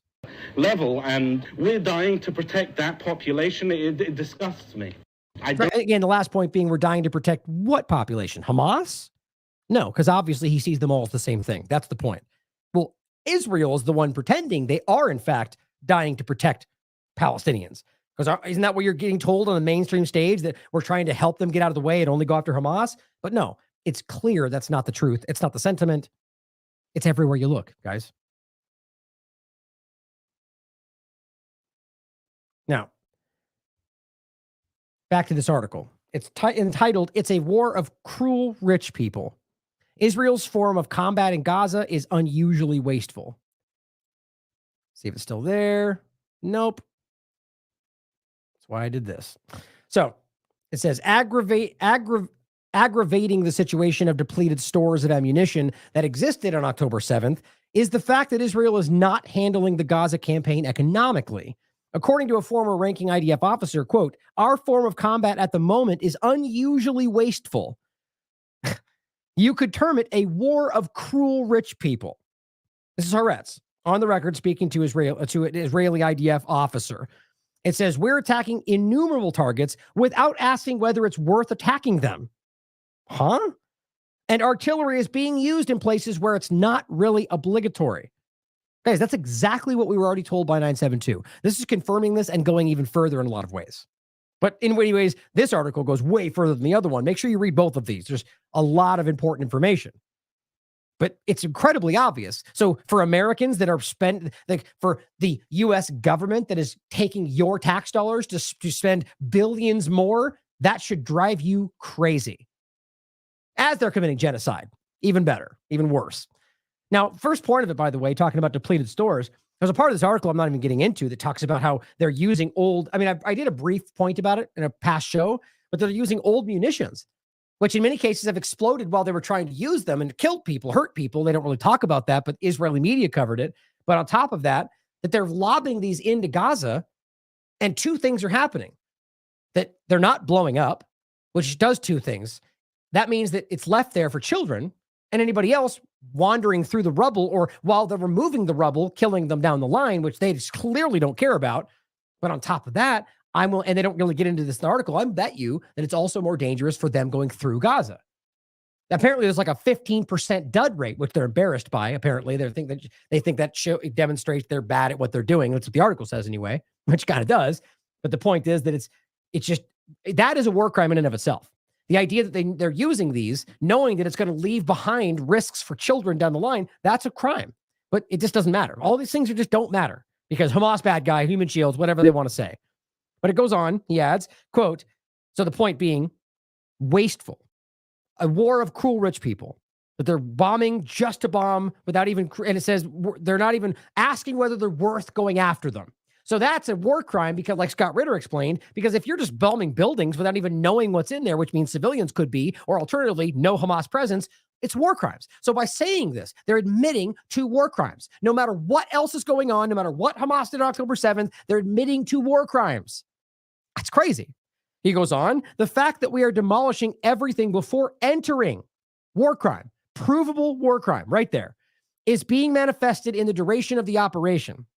If you'd asked before the war how long it would take us to conquer Gaza, the answer would have been that we were talking about a situation that could be accomplished in far less than 4 months. In principle, it would be possible to arrive at similar achievements with 10% of the destruction we have caused. So either that I don't know how you read that other than they want to destroy all of this. So they could do this, he's saying, with only 10% of the destruction they've done. So why are they doing it? They've told you why, if you just have ears. Because they're building settlements, they're destroying all of Gaza, they're ethnically cleansing, they're getting rid of UNRWA, they're doing all of that. They've told you this. It says, our assumption is that if we had shown less destruction, we would have sustained more casualties.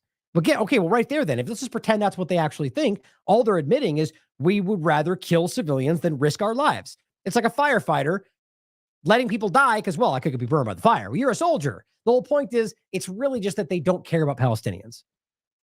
It says, on the other hand, however, less destruction would have meant that we would be on the ground there for less time.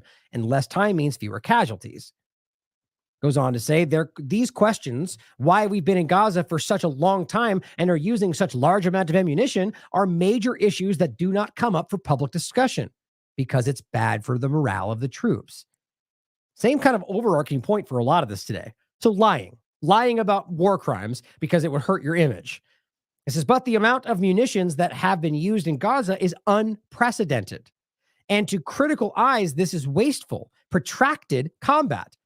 Not to mention that you're using billions of U.S. tax dollars. It says, we were battered heavily at the start of October 7th and prefer to apply force powerfully and cruelly over taking risks. He literally used the word cruel. It's exactly what I just said.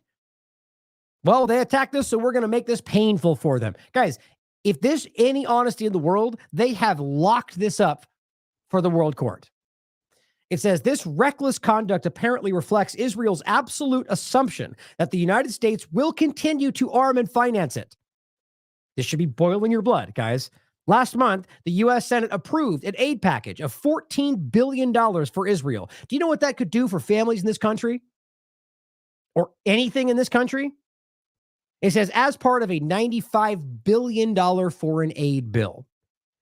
Though the House has yet to pass the legislation, which, by the way, has now passed, Israel's 2024 budget is based on the premise that the money will arrive in the course of the year.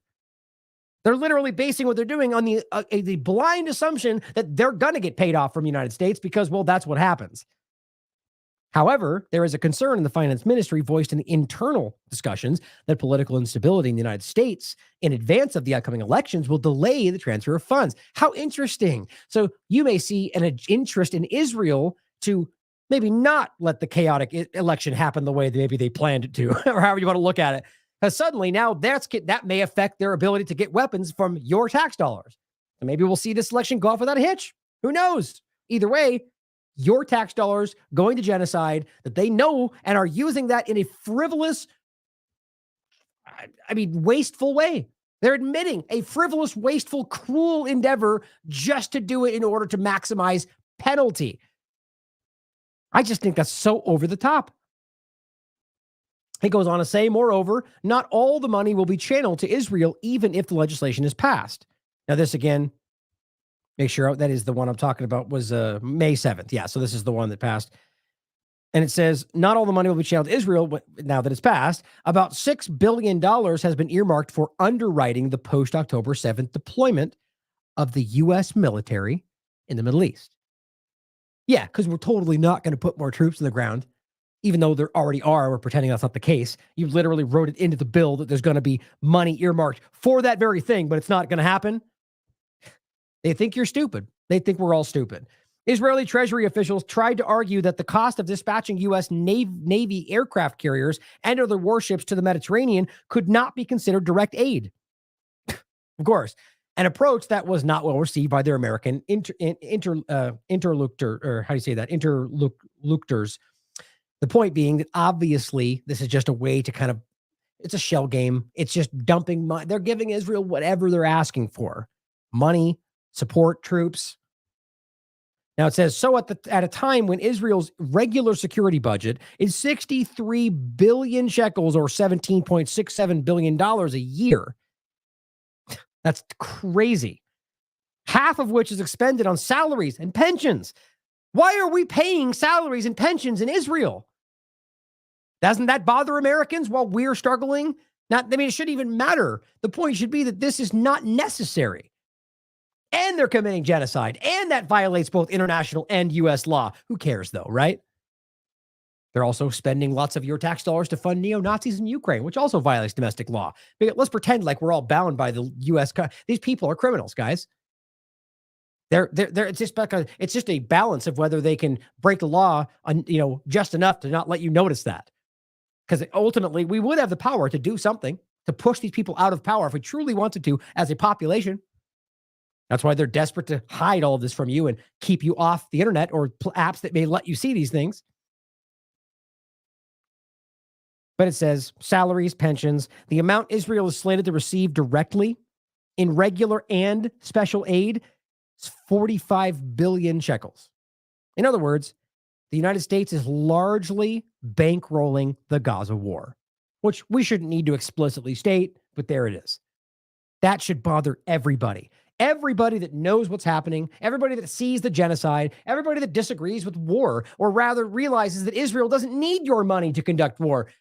This is an abuse. Guys, we're watching the abuse of Zionism over the U.S. government.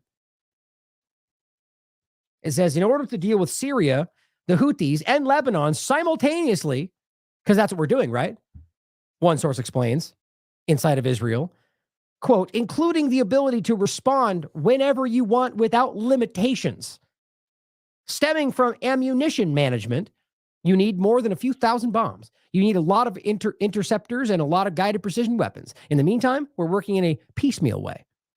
Here and there, we attack special shipments of arms close to the border. The point is what they're explaining is, one, from day one, they've wanted a regional war, at least some of the most extreme parts of the Israeli government. That's provable. They keep saying it. And that's how this is their mindset. Well, in order to do this, why are we acting like this is not obvious? Do we want to fund a war on Syria, Lebanon, Yemen, Israel? I mean, all of it simultaneously? It's crazy. Nobody wants to pretend that's happening. They're trying to make that happen. They're telling you point blank. And in order to make sure that they can just respond whenever they want without limitations and just bomb whatever they want without regard for your tax dollars, we need more of your tax dollars. So are you going to do that, or are you racist? I mean, this is just so crazy to me. Americans, I don't think most Americans fully even understand that this is happening. Now it says, finally, our problem is not the price we pay for the ammunition, but its availability. It says world demand has reduced the availability. We have embarked on a period of regional wars. Yeah, who's behind that? U.S., Israel. It says the campaign in Ukraine, which both of you are funding, our campaign, the campaign in the Bab el-Mandeb Strait against the Houthi threat, the Taiwan-China confrontation. Yeah, these are all completely orchestrated. This is exactly the point, guys. We are being manipulated as Americans by our own government and other governments as well. Not even just unique to Israel. On the surface. So they're using your tax dollars to murder people, and they're doing it frivolously to be as cruel as possible. And 972 Magazine already proved this to you. They're literally using Habsura AI program, means the gospel, to decide who kills what without even any concern for whether it's even accurate. Their point is they're being incentivized. They explicitly say this to go as fast as possible. They're not even checking this stuff. At some point, I promise you it's going to end up being, if they ever get called to it, that, well, it's the AI made the choice. We'll have to adjust the AI. We didn't know it was making mistakes. Now it wasn't our fault. Lack of accountability. Now, on the point about the atrocity propaganda in general, right? So what we're talking about here is just showing you the clear disregard for human life, international law, or just lying to people to get what they want.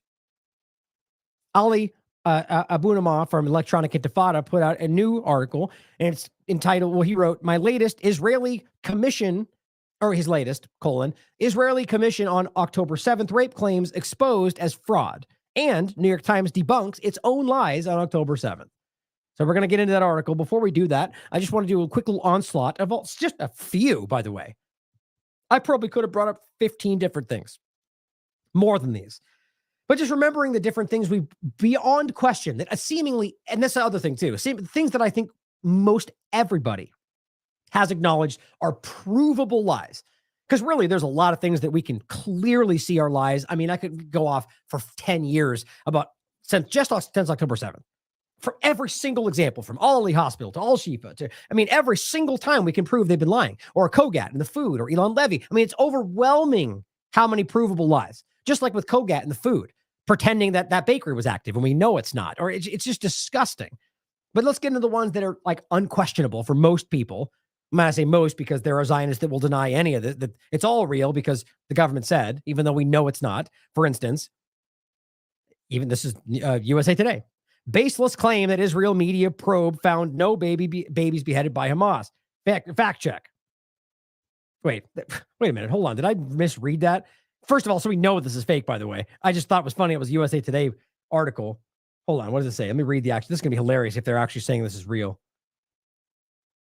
Where is it? Right here.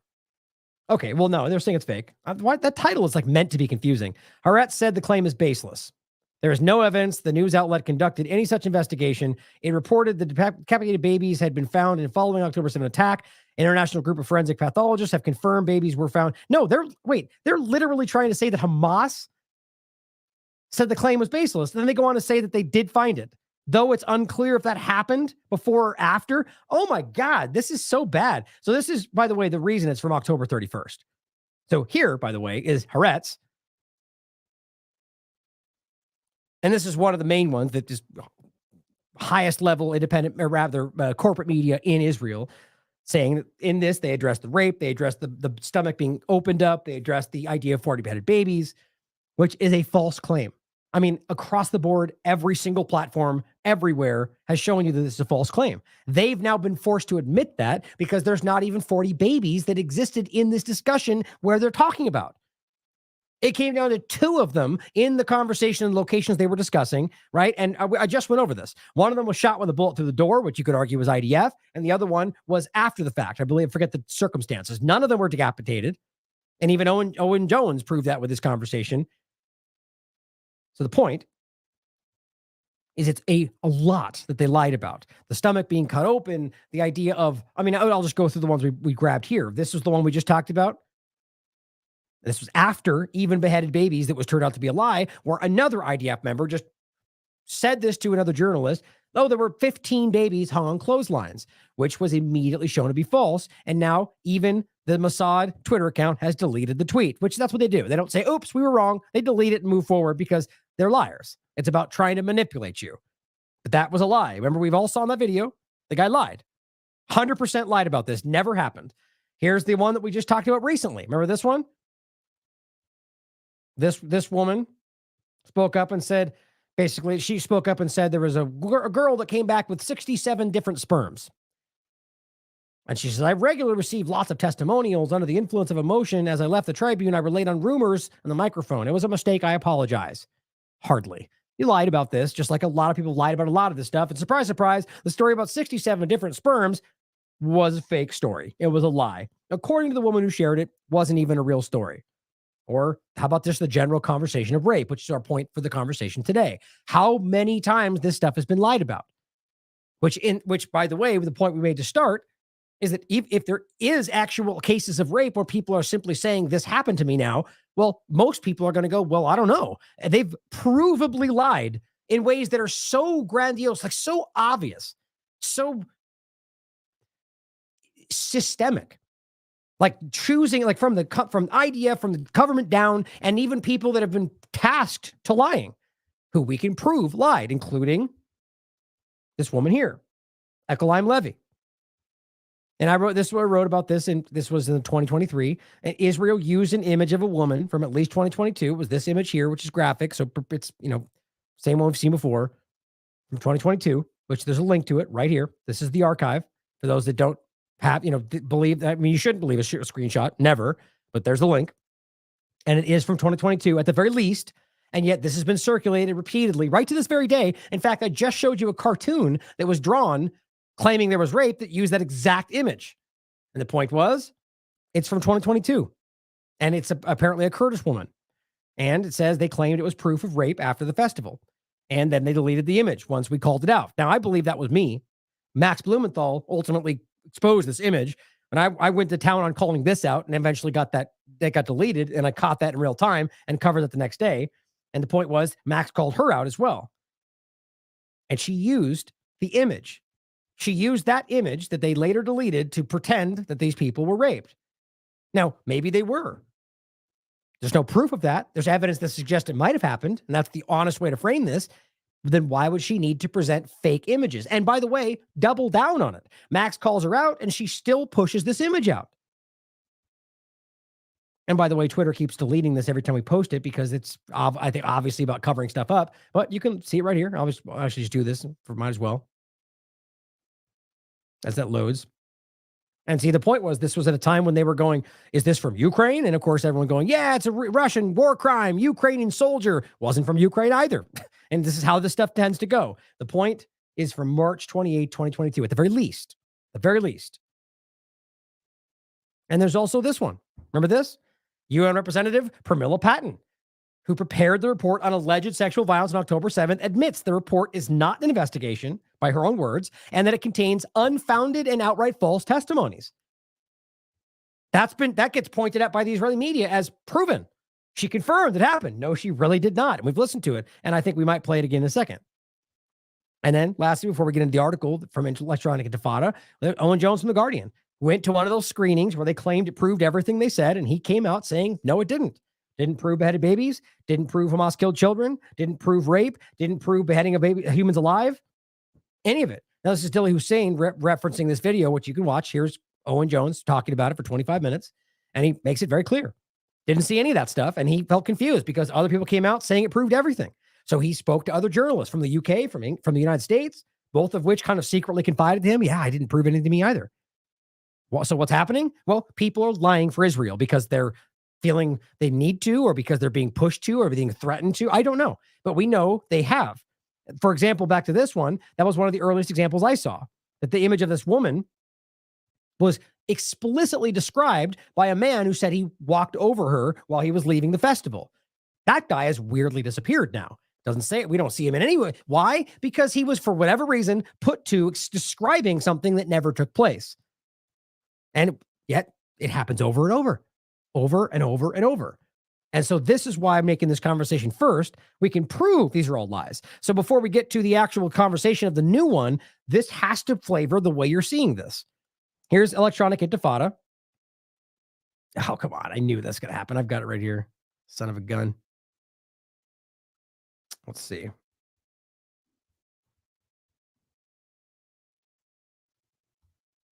me grab these screenshots real quick. Let me just close this.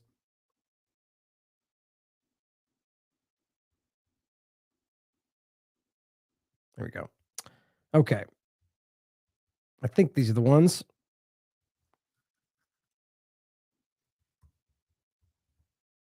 No, maybe not.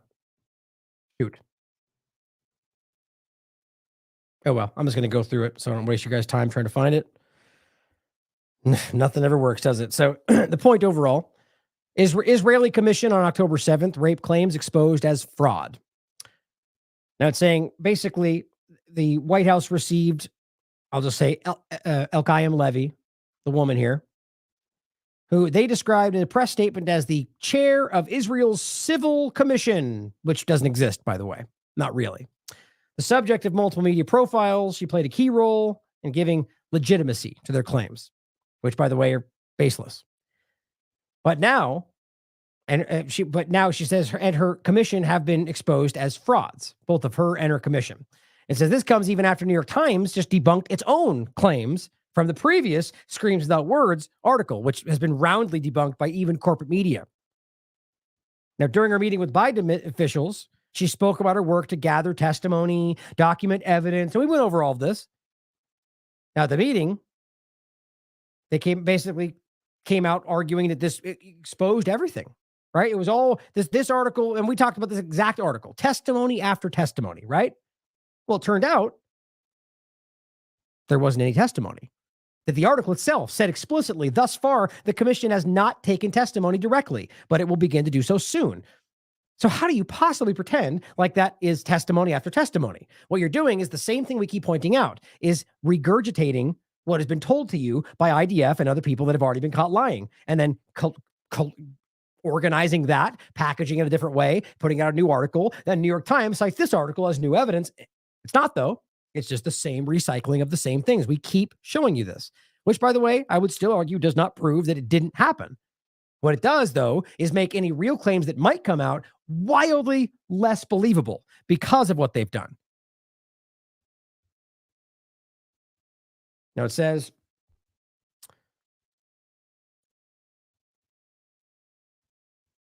down here, it says Elkayam Levy has hit the headlines again, winning a prize for what they claim she did during this process. And apparently it's a really important award in Israel. Now, the Israeli education minister, they've hailed her work in the international area to expose the atrocity of Hamas. except some of people didn't like that. They argued essentially that she got this over others that deserved it more, which perfectly makes sense to me because Israel pulled strings and said, give her the award so we could pretend like her work was powerful. And it got, when the reality was, it wasn't even remotely what they said it was. The work wasn't real. There wasn't a real report. She didn't follow up with what she said she was going to follow up with. And the commission is only her. It says, it turns out Al-Qaim Levy's civil commission, described by the White House as if it were an official Israeli body, doesn't even exist. And nor has the imaginary commission produced the long-promised report documenting Hamas's supposed sexual violence. She packaged what she was told, promised to follow up, and it never happened because there isn't anything else. Now, it says people disconnected from her because her investigation is not accurate. A government source in Israel told Ynet News, an Israeli platform. It says the government source cited how Al-Qaim Levy disseminated the story about Palestinian fighters, quote, slicing the belly of a pregnant woman, a story proven to be untrue. That came from Zaka and the rest of the same people that have been caught lying, and she spread it in international media. It says, quote, it's no joke. Little by little, professionals have begun to distance themselves from her because she's unreliable. That's great. That's an Israeli government source. It says it had previously been exposed that Al-Qaim Levy also tried to pass off an old photo of a deceased Kurdish female fighter in another country as a victim of October 7th violence. Now, it says there's also the strong suggestion of financial opportunism. According to Ynet, the proposal to fund the civil commission estimated it needed about $8 million. So this one person for its work in 2024, of which 1.5 million would go to the management and administration. It says, quote, at first, she really was very active and it was very nice. The government told Ynet. And then she started calling herself the Civil Commission. People got confused. Members of the U.S. Congress turned to people who worked with Israel and asked, what's that about? Did Israel create a commission? It's a confusing name. So was that a ploy by Israel, or was this her trying to take advantage of the situation? Literally trying to make money off the backs of rape lies. Quote, and to the question of, is there such a thing at all, a commission, is there such a body? The answer is no, the source said. She is the body. She is the Civil Commission. That's crazy. It says she does run something she calls the DeVore Institute for Gender and Sustainability Studies. Of course she does. But in spite of an impressive looking website, the outfit is a one-woman operation asking for $1 million donations. She took donations from loads of people and she began asking for money for lectures. The DeVore Institute soliciting tax-deductible donations in the United States through the Jewish Communal Fund of New York. So guys, literally, now, like, I'm not saying that all allegations of rape are fake. I think the evidence so far suggests that's the case. My point is that we can prove that they have already used lies about rape. That's a fact. So she's using lies about rape at a time when people are concerned about that actually happening to make money. And it says Israel's Channel 13 also took up the story in a report. You can watch at the top of this article. Is the video up here you can watch. And it says they mention her starting a civil commission to raise awareness. It bears mentioning that the name Civil Commission is very bombastic. This is them saying, this is their discussion. The commission is her, and she is the commission. That's from Channel 13, Israeli media. On its website, the DeVore Institute names 9 people as its members of an advisory board, but apparently it's ambiguous about whether they're even in the commission or members. This feels very fake, and this feels like Zaka. It's the same kind of thing we're seeing. Now it says requests for comments have been ignored essentially. Now it says there is no horrors report. The follow-up, according to one of the head of the Israel Prize Committee, they said the award had gone to Levy because she authored the horrors report, apparently a report on mass rapes. It says, quote, but then we realized that there was no horrors report. There is simply no such report. It hasn't been written, not by her, not by anyone. That's the head of the Israel Prize Committee, not some Palestinian pro. Like that is a person giving awards to Israelis in Israel who's saying, wait a minute, there's no report.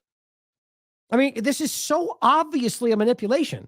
Again, that's not even to say that means there was no rapes. My point is, I don't even think it matters to these people. And I think what the evidence suggests is that there wasn't, because they would have otherwise been jamming this evidence down your throat, in my opinion. But honestly, I don't think they would care either way. I think this is about their agendas at the expense of everybody. It says there is this letter she sent. Oh, wait. The letter she sent 2 weeks after the catastrophe, after the slaughter of October 7th, he says, but it was just a collection of newspaper headlines. A letter only a few pages long. There is no such report. That's crazy. I mean, really, it's not. It's exactly what we're telling you, but this just gets more obvious by the day. It says Channel 13 interviews her, who insists, of course, there is such a report. They say it came out on the 20th of October. The report reviewed the new crimes, the new allegations, the UN basically saying that they put all together and sent it to the UN. But he follows up again and says, well, it's a 4-page document. 1 page is all signatures. 1 page is general statements. 2 pages are just newspaper headlines. There is no report. Just because they want to say that's the report doesn't make it a all you're doing is what we keep telling you. You are cataloging what they have and reproducing it elsewhere, which, by the way, apparently only ends up taking up 2 pages, which is why we keep seeing the same things said again elsewhere, which, by the way, we're going to get into seems to be happening again. It says it's not a report in the sense that he and him did that to the girl. It says this is the crime. This is the evidence. It says there is no such report. It's just the headlines and what they say the narrative is. Let's see. And then, of course, the ministry simply says, well, she's working on the report. Also, they confirm multiple sources that she has never, Ynet also confirmed from multiple sources that she has, in fact, never completed the report on October 7th, sexual violence, for which she's receiving the prize. And by the way, soliciting $1 million donations. That's crazy. Of course, it's not that crazy when you realize that she's got direct ties to Netanyahu and the Security Council or the security apparatus. She's the niece. Al-Qaim Levy is the niece of Yaakov Berdugo, an advisor to Prime Minister Benjamin Netanyahu. Pretty obvious to me. It says that, but that is not Levy's only connection to Netanyahu. Mondoweiss reported in December that the Devorah Institute, quote, works as a close advisory body to the Israeli Prime Minister. Oh, and the National Security Council. That's what it was. I thought I was wrong on that. The Devorah Institute's advisory committee includes a former director of the Israeli Prime Minister's office and 3 former officials in the National Security Council. Seriously? A Devorah Institute dedicated to gender studies, and you're telling me that sounds like it's something else to me. The Israeli Prime Minister's office, former directors, and former officials in the National Security Council. I feel like this is like a spy cutout. Either way, it says, as for Al-Qaim Levy, she is far from the feminist human rights advocate she markets herself as being. She has, in fact, as we already talked about, authored guidelines for the Israeli government to force feed Palestinians during hunger strikes that, by the way, the UN, actually, I think we talk about in an upcoming article, has argued that it's torture. They still do it, though. Of course they do. Sort of like they say the NAPA procedure is using human shields, but they keep doing it because nobody seems to care, but we'll pretend it's not happening.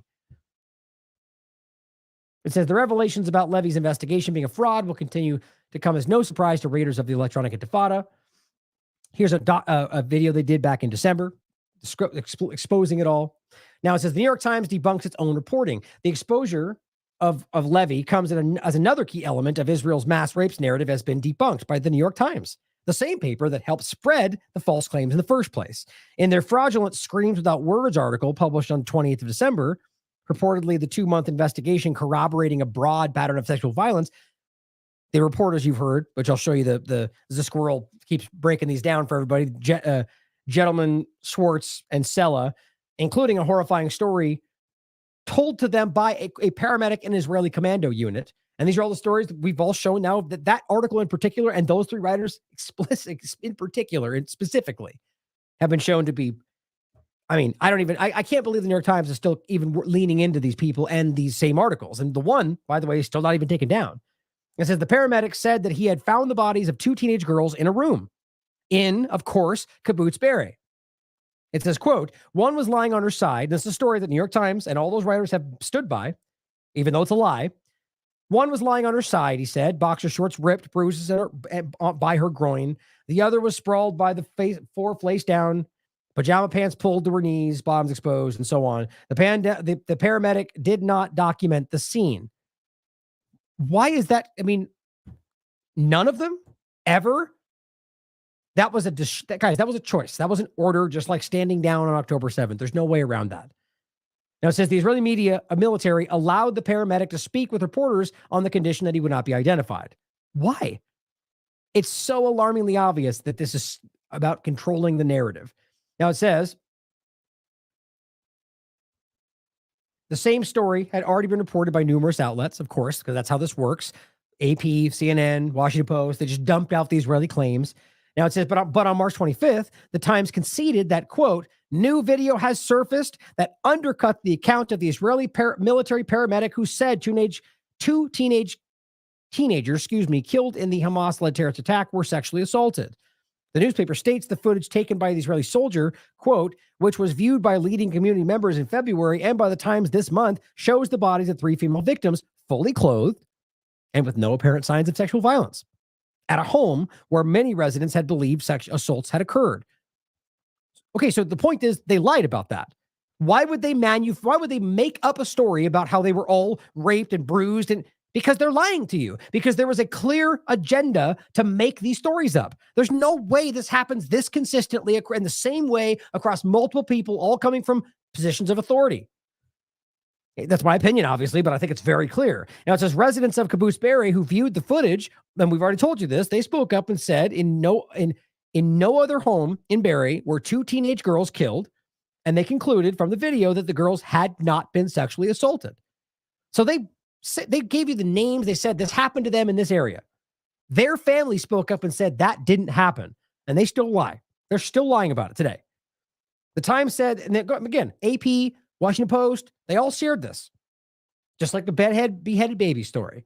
The Times said that it contacted the medic, who then, of course, conveniently declined to say whether he stood by the account, which means he doesn't. Obviously, he doesn't want to be accountable for it. Following debunkings of this story by Mondoweiss in early December and The Intercept this month, the tale of the 2 raped girls in the Caboose Berry can be added to the long list of Israeli atrocity claims that turned out to be lies, one after another, which doesn't mean we should assume the next claim from an individual is a lie. But right now, if the IDF speaks up, we should probably just, the reality should be always you consider that it's a lie. But if you've ever had a reason to make sure you keep that option on the table, it's when you're listening to the IDF at this point, because they have lied over and over and over, and that's not my opinion. That's an objective reality. And by the way, you've heard that plenty of times too. Let me preface these remarks with I never, ever believe Israeli figures. I've been in the government too long to know that the Israelis are patent liars in their. It's common knowledge in positions of authority. And that's talking about Israeli government, by the way, Zionist government, in my opinion. Residents of Caboose Berry who viewed the footage, quote, said that no other home, I just read that one. It's right here. They're denying it all. It didn't happen, and it's been proved to be a lie. So what drives somebody to make that up? I don't honestly think I don't think it would just coincidentally be something in the nature of these people that would happen this much. In my opinion, there's no other answer than the government put them to it. It says the 2 teenagers who it falsely claimed were raped were identified by The Intercept as Y and N Sharabi, ages 13 and 16. It's disgusting. These people are disgusting. They're lying about these young girls. The elder of the 2 girls, along with the girl's father, who, by the way, is still alive, were actually still missing and unaccounted for more than a week after the October 7th events, according to members of their family. So the family are hearing all this. They're lying about this. And I've been showing you this from the beginning, just like they're still using the memory of the Bibas child. That just today, I saw AIPAC sharing it yet again. Eli David does it every other day, apparently. They already know that their bombings have killed those children. Their father made that public already. And yet they still go 176 days or whatever it is. They keep doing that. And they show the child and they say, let's bring him home, even though they keep refusing the deal to bring him home, even though he's not alive anymore, sadly enough. Which, of course, that's Hamas's fault for bringing him there in the first place. But nonetheless, IDF bombs killed him. And they know that, and they still use his name. It means they don't care about any of it, guys. But it said they were still missing when they used their memory. And I think this is because, one, they assumed that they would never be coming back because they're bombing them to death, and they decided to use their memory. Think about how gross that is. The BBC reported on October 22nd that the 16-year-old's body had been identified. Now, I don't know what the dynamics is of that, where it happened, or who, it's not a hard stretch to think that it's in some way the Israeli government on either October 7th or while they were in Gaza. Well, whoever you think's responsible for where they were, that the bombs that were cast by the Israeli government could have been responsible for their deaths. These facts, which were already public when Screams Without Words, the New York Times article, was published, should at least have caused the Times to question the consistency and plausibility of the Israeli army's medics account and to seek further corroboration before publishing it, but of course not, because that's not what they do. It says, even a UN report whose authors relied largely on Israeli government sources concluded earlier this month that, quote, at least 2 allegations of sexual violence were repeated in the media that supposedly took place in Kibbutz Be'eri were unfounded. And that's her. That's this one. Right here. That's the UN and Pramila Patton. And that's the reality that she said in that conversation that 2 of the allegations were false. And you act like this proves anything? It doesn't. In fact, her whole point was it was an investigation. If they want to prove something, that they should have a real investigation. That was her words. And that this was not even allotting fault. They weren't even saying who was responsible. So all they were doing was cataloging for the 14th time the same stories that we've already heard on repeat and saying that those same stories, assuming they're true, are plausible, or what's the word they used? That it likely means that rape happened.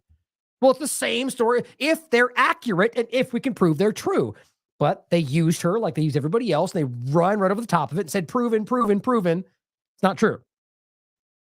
It says it must be noted that witnesses and sources with whom the mission team engaged adopted over time an increasingly cautious and circumspect approach regarding past accounts. This is her speaking, including in some cases retracting statements made previously. It says some also stated to the mission team that they no longer felt confident in their recollections of other assertions that had appeared in the media.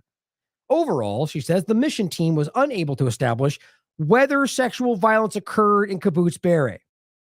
And this is conclusive evidence that happened? How does that make sense? It's because they banked on you not reading it. They took one sentence out of her statement and they paraded it around the world. And all of the corporate media blindly followed suit. It says by now, almost every element of Screams Without Words has fallen apart, along with the rest of Israel's mass rape propaganda. And yet, the New York Times continues to back an article that should, by any minimal standards of ethical journalism, be completely retracted. And I mean, I've never seen a more, I think I've seen worse propaganda, but I've never seen a time when it's that clear, even within corporate media, even in that clip from the UN, that journalist is talking to her, she's actually saying this right here, this one. She's explaining this. Well, everybody knows this is false. And it's just really obvious that everybody knows that. And they still leave it up. It is particularly reprehensible and excusable, they say, that the Times is standing by the atrocity propaganda it has published as these lies are being used for justification for Israel's ongoing genocide of Palestinians in Gaza. Reprehensible. Now, I'll include this for you. You guys can go through this. Squirrel's been on this story. He's really been breaking these down for a long time. He called this before, he or she called this right before it even happened, for the UN report, saying this is coming. Here's what they're going to say. Called it. And just exactly what actually happened. And does a great job breaking this down step by step. Here he's pointing out CNN is doing the same thing. I keep showing you, as much as they're pointing at some stuff, they're still playing this game. This is about a balancing act. But what he's saying is they wrote a new article saying New York Times stands by its reporting and then cite their old article to back that one up, which is only citing the same lies on repeat. It's very clumsy, but I think it's what they've always done. But you can read through that. It's just breaking down what we're talking about here in regard to March 25th and the piece, them debunking their own account, essentially. Now, here's the new one. This is Israel's main account. Trigger warning, it says.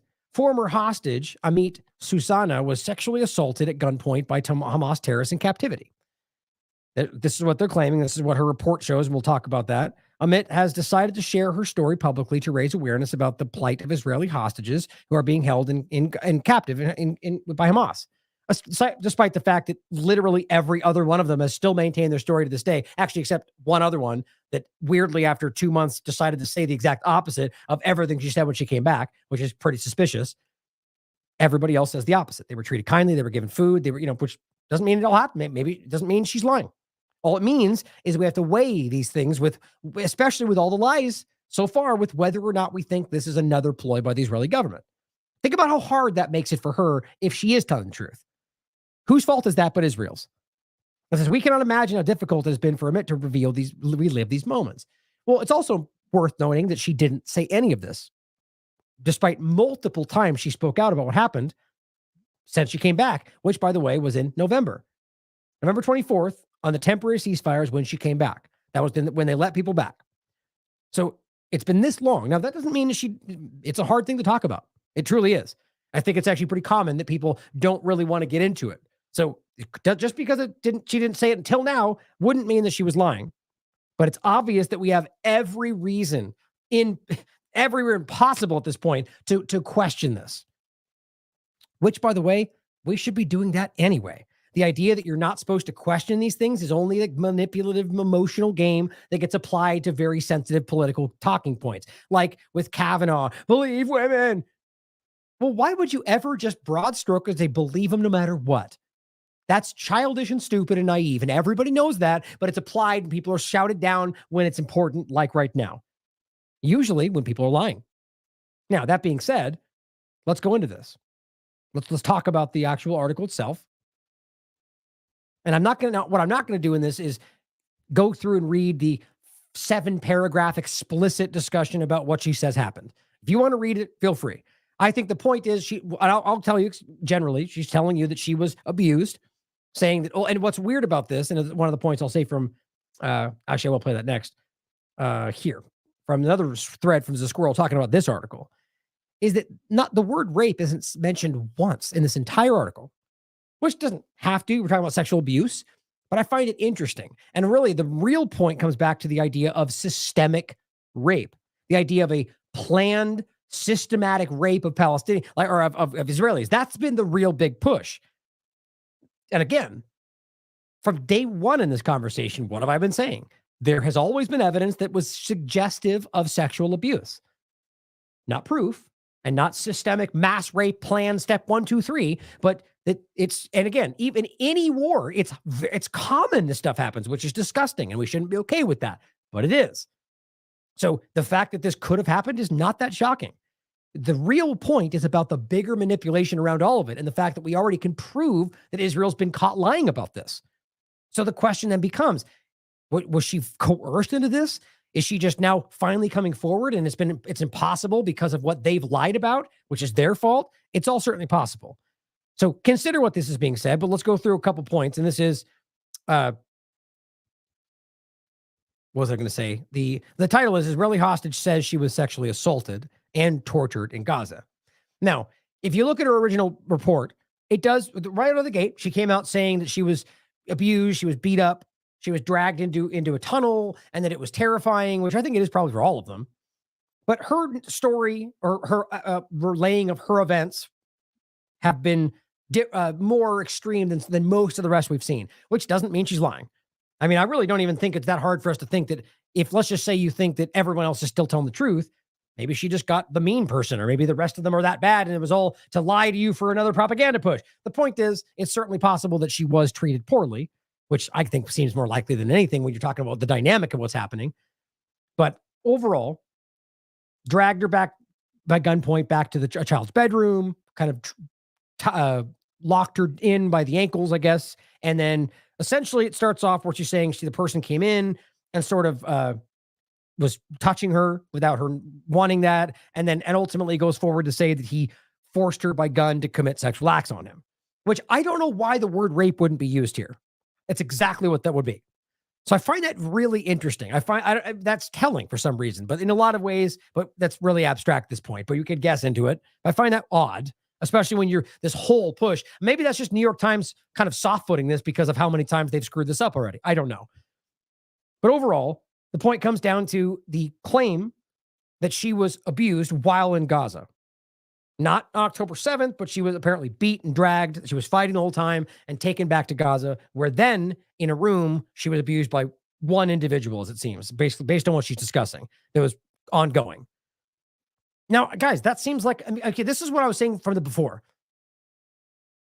Instead of 40 beheaded babies or mass gang rape of corpses and animals and whatever the crazy stuff they're putting forward, this is just a claim that would make sense. I mean, I don't know why anybody would. Right now, the point with this should be, it's right down the middle. She's claiming it happened. If that was all we had, it's one of those stories where I talked about before that we would ask for evidence, or rather proof, in regard to seek legal action. But until then, you sort of take it at face value, but you don't argue that you can prove it.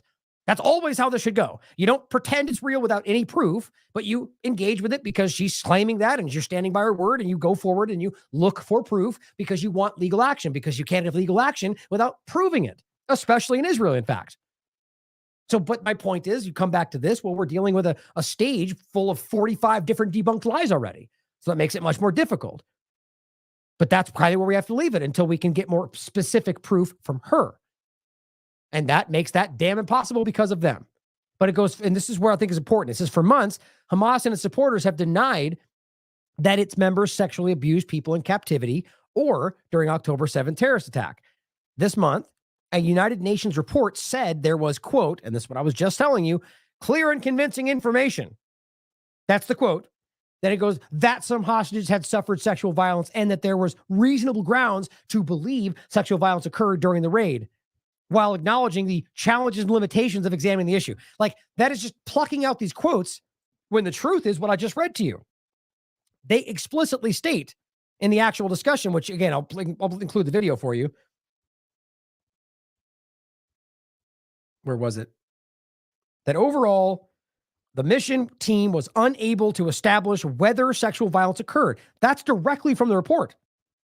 And she says it explicitly in this conversation that it's not an investigation. We were just collecting information. We didn't even investigate truly. We need a real investigation for that. Yet, here is the New York Times, either that bad at their job or still choosing to lie for Israel. Even at a time when I just find that so wild. It's such an obvious reality. So over that aside, all you're really saying is the UN repeated the same stories that we've yet to prove. Here's another person coming forward with her testimony. That's it. One more testimony on top of a whole pile of lies. It almost makes it impossible to ever go forward with, which is their fault. And interestingly enough, it says a spokesman for Hamas, Bassem Naim, who they're citing, New York Times, said in a 1,300-word response to the Times, they reached out, they responded, that it is essential for the group to investigate her claims, but that such an inquiry was impossible with the current circumstances.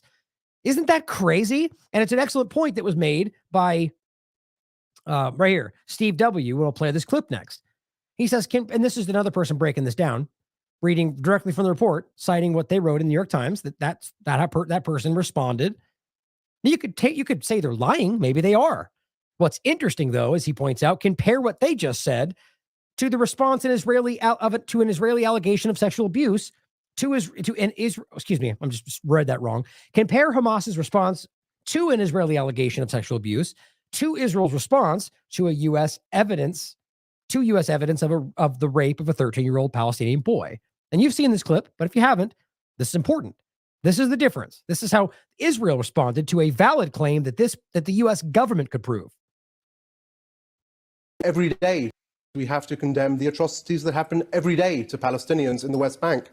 You mentioned sexual violence. I was part of the human rights vetting process for arms going to Israel, and a charity called Defense of Children International Palestine drew our attention at the State Department to the sexual assault, actually the rape of a 13-year-old boy that occurred in an Israeli prison in the Mosque in Jerusalem. We examined these allegations. We believe they were credible. We put them to the government of Israel. And you know what happened the next day? The IDF went into the DCIP offices and removed all their computers and declared them a terrorist entity. I think it is vital that atrocities not happen to anyone, not sexual violations, not any kind of gross violation of human rights. We are looking at a situation where there is so much dehumanification, where people are not seen.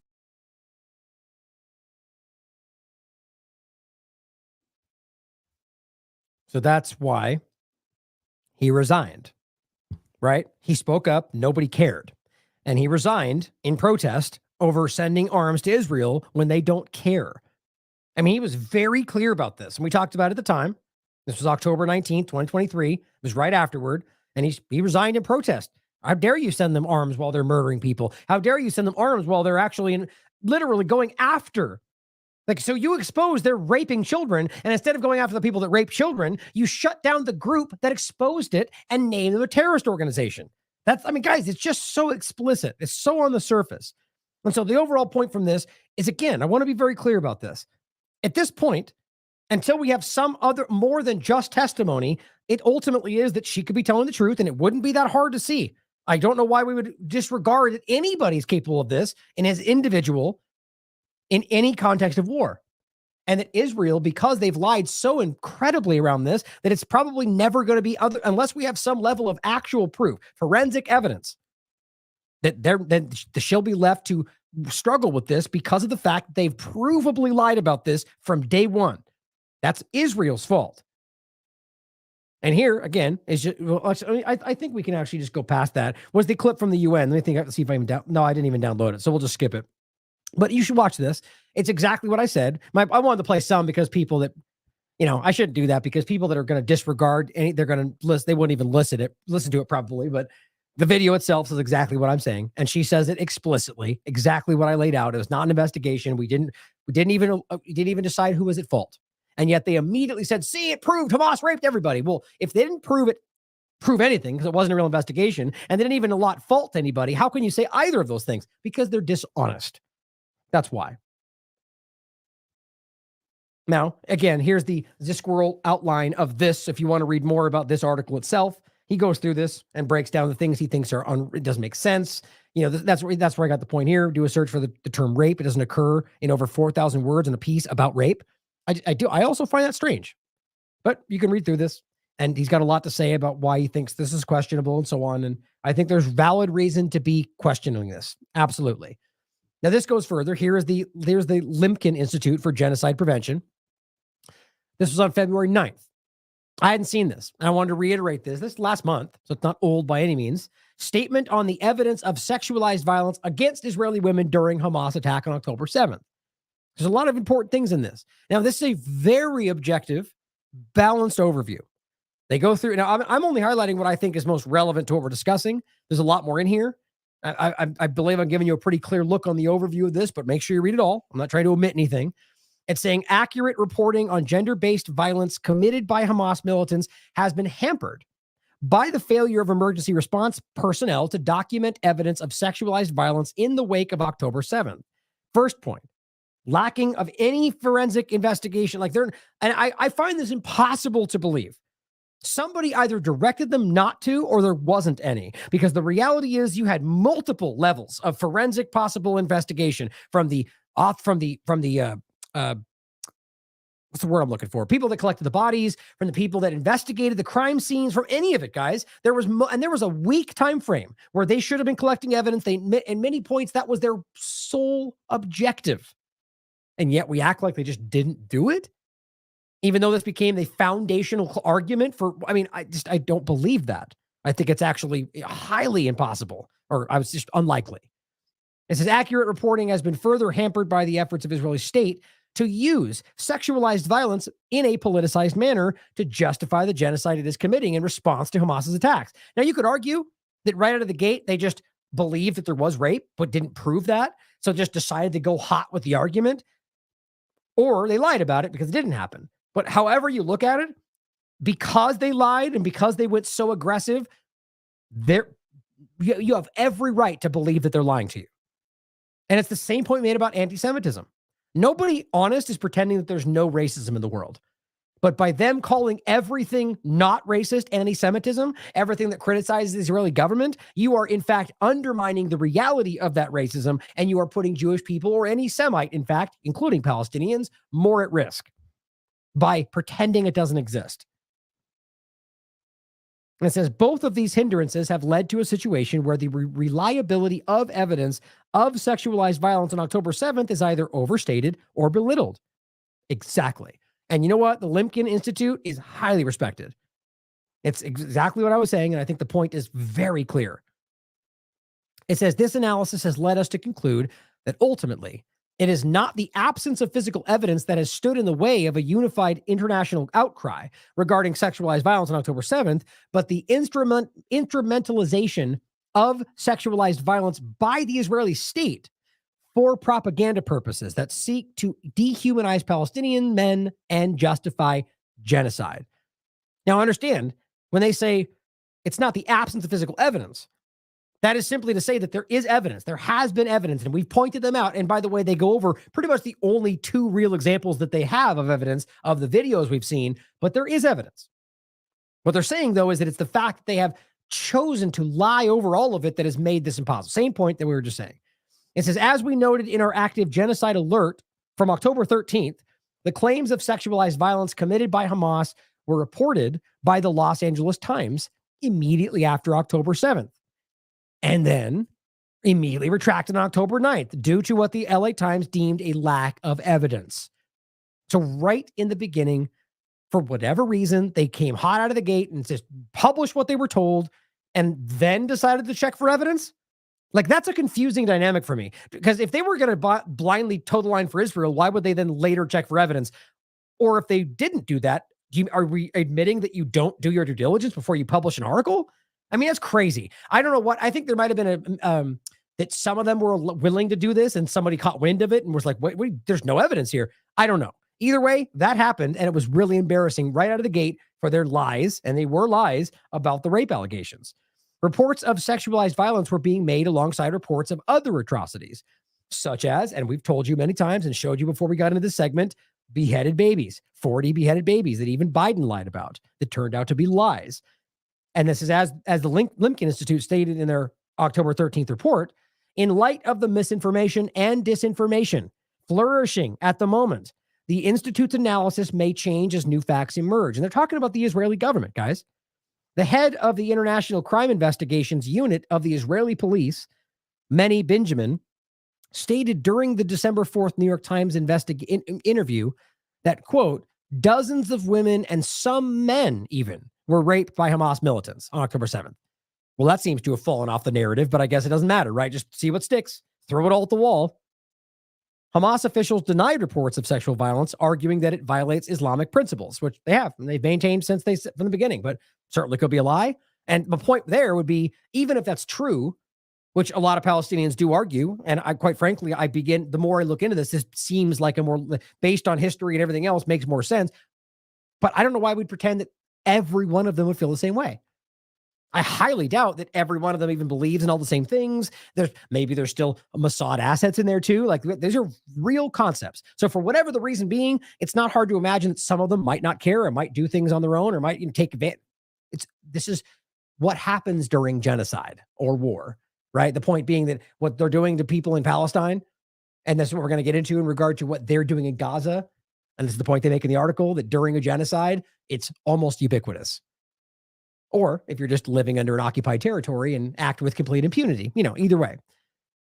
But it says Israeli investigators admit that there is a lack of hard physical evidence of sexual violence, which is true. They have. But Elon Levy's of the world don't want you to know that. David Katz, who is the leading Israel's official police investigation on allegations of sexual violence on October 7th, he himself noted that there are no living victims who have spoken to the police. Now, this is what I find interesting, guys. This report came out in February, right? So if we're being told, back to this report, that she came out on November 24th, and what they're saying when you read the report is that she ultimately spoke to them about this and has only just now decided to go public with this. So it just seems like a little bit of an inconsistency here. If you're telling us that on February 9th, so just last month, and that she's been out since November of last year, where was it? That you're claiming that nobody had spoken to the police. What you're claiming in this article is that she had already spoken to you about this, because the argument is that there's nobody alive that has been speaking to police about rape or sexual abuse. But that's contradicted directly by this other article that claims that she has been speaking to them at least before February 9th. So how do you make sense of that? Because realize we're speaking directly from the leader of this investigation, so he knows what she's saying.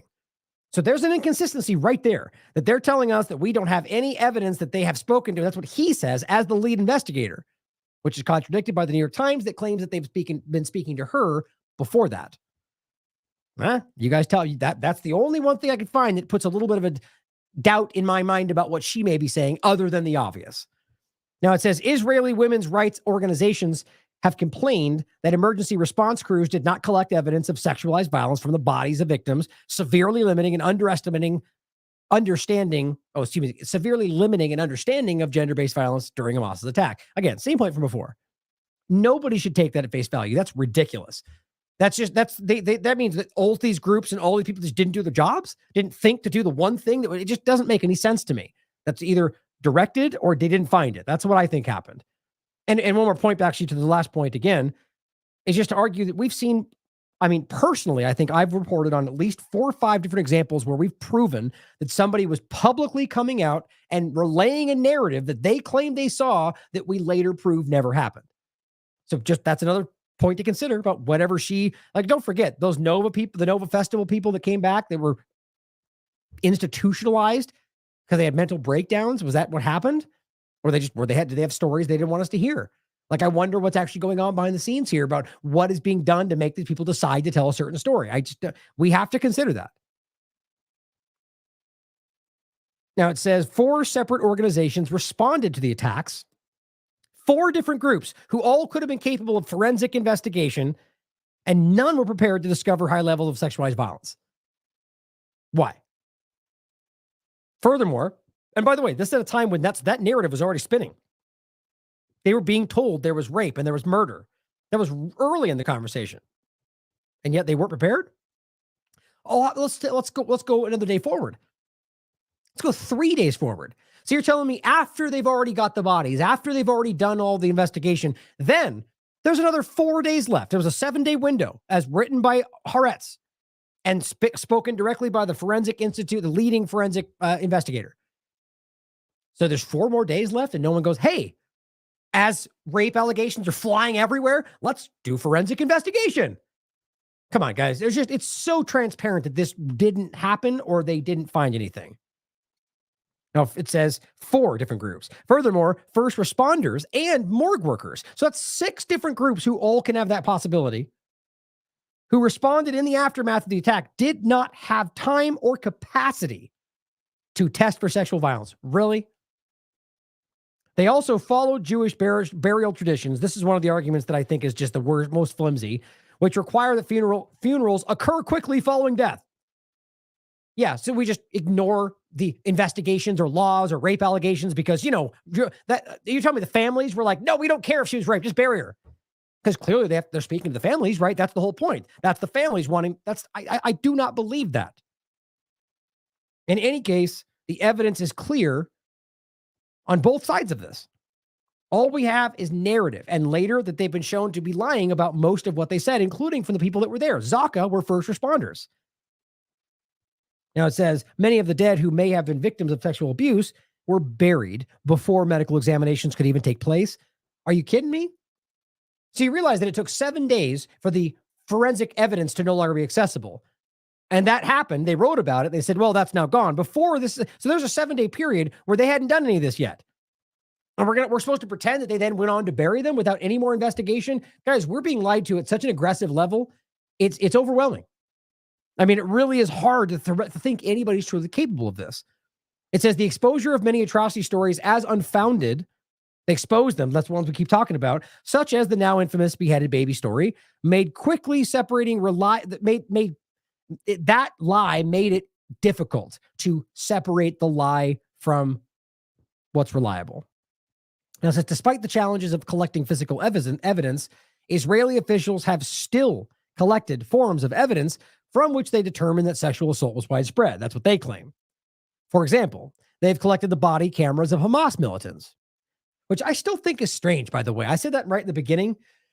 I just don't know why that makes sense unless these are Mossad assets, which, by the way, I keep saying that because don't forget, we've shown you that Mossad has stated that they have assets inside Mossad or inside Hamas not that long ago. So I'm not saying that we can prove that, but just consider that as one of the many possibilities that there may have been people acting as if they were Hamas and doing things for the agenda. Who knows? But the point, the body cams. So again, it's like, was that, but even so, the point is they're wearing body cams, surveillance footage, the crime scene photographs. They looked at all this. However, it still wasn't clear whether any of them showed sexualized violence. But yet they point to that as one of the reasons, because see right there, you can see that he would have done this behind the camera. Like, it's all assumption. They're all just placing the narrative over. Here's a bloody crib. Let me tell you what happened here. That's not evidence, guys. That's not even, I would say that's not even evidence. If you can't prove what happened and you can actually prove they've been lying about it, like the one they showed Elon Musk that had unfired bullets placed inside the crib, that was actually a different crib. They lied. They completely manufactured that whole story. But don't forget, that's actually a provable one, right? Because that wasn't one of the two babies that we know were actually killed. But it says Israeli officials have also described videos of naked and bloodied women filmed by Hamas on the day of the attack, and women being carried away by the fighters who appeared to be naked or semi-clothed, suggesting that women were sexually targeted by the attackers. Now, that obviously overlaps the two stories that we all know about. But what they're doing there is suggesting that they see it on the cameras that you can't see. The point is, the Lemkin Institute has not seen the footage and cannot report on it. The overall point is that the women they claim were bloodied and raped and so on, they say they see it. Owen Jones didn't see it. Many other people that saw your video said they never saw it. So you're lying about that. That's plainly self-evident. So why would you need to lie about that? And it says, however, two videos that were shared widely, and these are the ones we all know about, it says offer what we believe to be either direct evidence of sexualized violence or evidence that is highly suggestive of it, which is exactly what I said. And what you'll find is that it all the way March, coming from October 7th, it's still the same two stories. The woman in the Jeep, who, by the way, I think it was Lord Bebo, I think pretty much broke that down. I think he's right. If you look at the video, her ankle was very bloody. And when you see the way she gets out of the back of that Jeep, she's sitting on her ankle. This was the point that I made about it, is that, well, it could be that she was sitting in blood. It could be any number of stories. And the point was, you don't see any blood on her crotch or the front of her pants, but you see it on her back, her butt. And they've gone forward arguing that we know she was raped. And my point was, well, that certainly is one of the possibilities. It's wildly irresponsible to just pretend that you know that when you clearly don't. And the other was Shawnee Luke, who that story has already fallen apart in 4 different ways. The reality being that she was and the mother spoke up after Newsweek proved that she was taken to the hospital. She said that they took her to the hospital. Now, that doesn't explain any number of other aspects, people spitting on her or whatever you like that. I don't speak to individual actions of people. The point is that she was hurt. We don't know how, especially since we are now finding out that the IDF was literally shooting at the people coming from the Nova Festival. That's what she was doing. So it's just as likely she was shot by the IDF, and those people took her to the hospital, which is what happened. So either they did it and then took her to the hospital, which makes no sense, or she was shot by the IDF and they took her to the hospital, which adds up with what they did with other hostages. And then she was in a hospital that I proved while she was there was destroyed. Okay, I think that's pretty clear, but we pretend like we don't know. And then also don't forget, President Herzog lied about her. The story became that we found her beheaded. Well, then the family said, no, we didn't. We found a piece of a bone. And they said, oh, no, but it's because we found a bone that was large enough that showed that she must have been killed. No, that was also a lie. It turned out it was a splinter that was just indicative. I'm starting to question whether any of that was true. And they pretended they knew she was dead. My point is, I think she was killed in that hospital by IDF bombs. I believe that. But that's based on the evidence in my investigation. That's my opinion. Either way, those are the two stories. And neither one seem even remotely clear about what actually went down. But they'll continue to use them. Now it says, additionally, at a news briefing, Kobi Shabtai, Israel's police chief, presented a witness video that gave an account of a mass rape and murder of a young woman and Hamas militants. Forensic investigators and morgue workers testify that many bodies of female victims from the Nova Festival show trauma consistent with rape. An Israeli Defense Force captain and member of the medical forensic team recounted seeing injuries consistent with violent rape, such as broken pelvises. We've gone over all of this. The Guardian has recently reported that it has identified at least 6 cases of sexual violence that can be corroborated. Now, if you go through all of this, and we have, it is a circle of it is a roundabout circle of narrative. The point is, you got IDF saying one thing here. You got police pointing at them saying they found this over here. You've got news people pointing at all of them saying this is what they report's happening. You've got the Elkalam Levies of the world reporting all of that in a new report, which then they cycle back, begins again. The IDF says, here's a new report. The media reports that again, and it keeps cycling around. The Guardian, talking about 6 cases they've identified and corroborated, is exactly what we just reported. And we've gone over that exact article. They're not corroborating that it's true. They're simply saying that's the reports that we're hearing. Guardian recently reported they identified 6 cases of sexual violence that can be corroborated from what this is going, the news said this, IDF said that, they reported it first, that's corroborated. It's exactly what's going on, and it's not true. On top of that, El-Qaim Levy, the chairperson we just told you about, is what they're citing. An independent nonprofit that's founded, she established a database of evidence. That's what they're pointing to. That evidence, which, by the way, hinges on things we can prove are lies.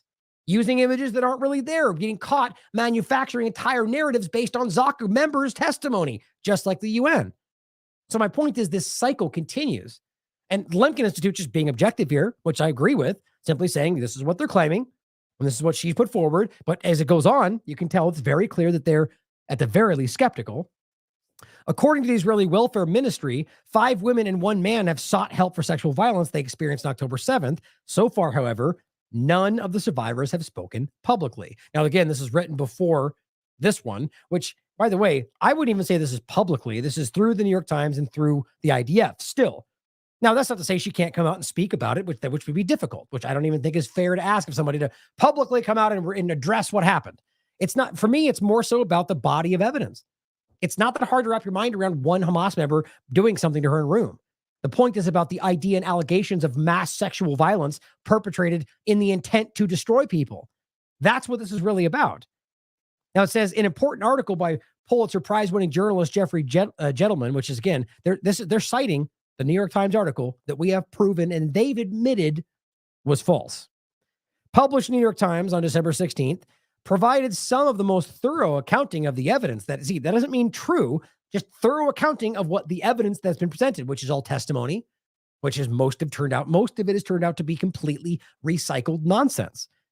Following a 2-month investigation, during which more than 150 people were interviewed, the New York Times piece substantiated claims of sexual violence with multiple eyewitness testimonies. About 1/3 of the article is devoted to a story of Gal Abdush. Now, it says, nevertheless, there are flaws in the investigation. Most notable of these flaws is the depiction of Gal Abdush's story. And here's where it gets, see, if you were just read that first part, you might go, wow, they're convinced. No, they're just being objective, and that's what I appreciate about this platform. It says the depiction of the story, which is used as the hard evidence that rapes occurred. The point is, the entire thing hinges particularly on this. This is the hard evidence they claim that it occurred. Abdush's family members, as we already told you, directly refute that the evidence that she was raped at all. How does that even possibly make sense? So the family are speaking up going, that didn't even happen. Abdush's family members, who were featured in the article itself, through photographs and quotes, have actually come forward claiming that they were interviewed by the New York Times under false pretenses. Now, again, realize this is the Lemkin Institute. This is not some other platform with a, throw this or this is a group that is based. You could argue they have a slant if you want, but it's not, Palestinian. It's not some classically understood to be left, Palestine versus Israel concept. They're simply objectively covering this. And they have a very, very credible standing. What are they telling you? The family said it didn't happen. They were lied to by the New York Times. They were under the impression that the article would honor Abdush when they agreed to participate in the interview. They did not know that sexual violence would be the piece's focus, explaining that if they had known, they never would have accepted it. I mean, think about how wild that is. So you literally dupe these people into doing an interview, then lie about what happened to them, assuming that's not going to blow up in your face. And again, rolling back up to what we were just talking about, this is what they're citing as the important article by a Pulitzer Prize-winning journalist. And it goes on to say, Nassim Abdush, Gal Abdush's brother-in-law, has pointed to inconsistencies with the timeline to refute the claim that she was raped. Gal's sister, Tali Baraka, and Mira Altar also deny the New York Times allegation of rape. Family friend Sharon Maluka drew attention to the extreme right-wing stance of the woman who captured the video of Gal Abdush, Eden Wesley. Specifically, soon after the October 7th attack, Wesley posted false claims that have since been debunked. What a surprise by the Israeli media. Reposted content from extreme right-wing organizations and public figures, and called Leah Tismel, an Israeli lawyer advocating for Palestinian rights, the devil incarnate. The point is, it seems the person who was the hinging factor of the video that got this moving was somebody who's already been caught lying. Well, there you go. It's like every other element of this entire story. In the words of Nassim Abdouche, quote, the media invented it. Pretty clear. Gal's mother shared that, quote, the family knew nothing about the sexual assault issue until the New York Times piece was published. That's whole cloth, guys. Lying. Still, Gal Abdouche became the New York Times representation of violence committed against women on that day, with the article concluding that Hamas militants committed systemic rape and sexual violence, or systematic, based on a lie. The family's still lying. They're saying you guys made this up.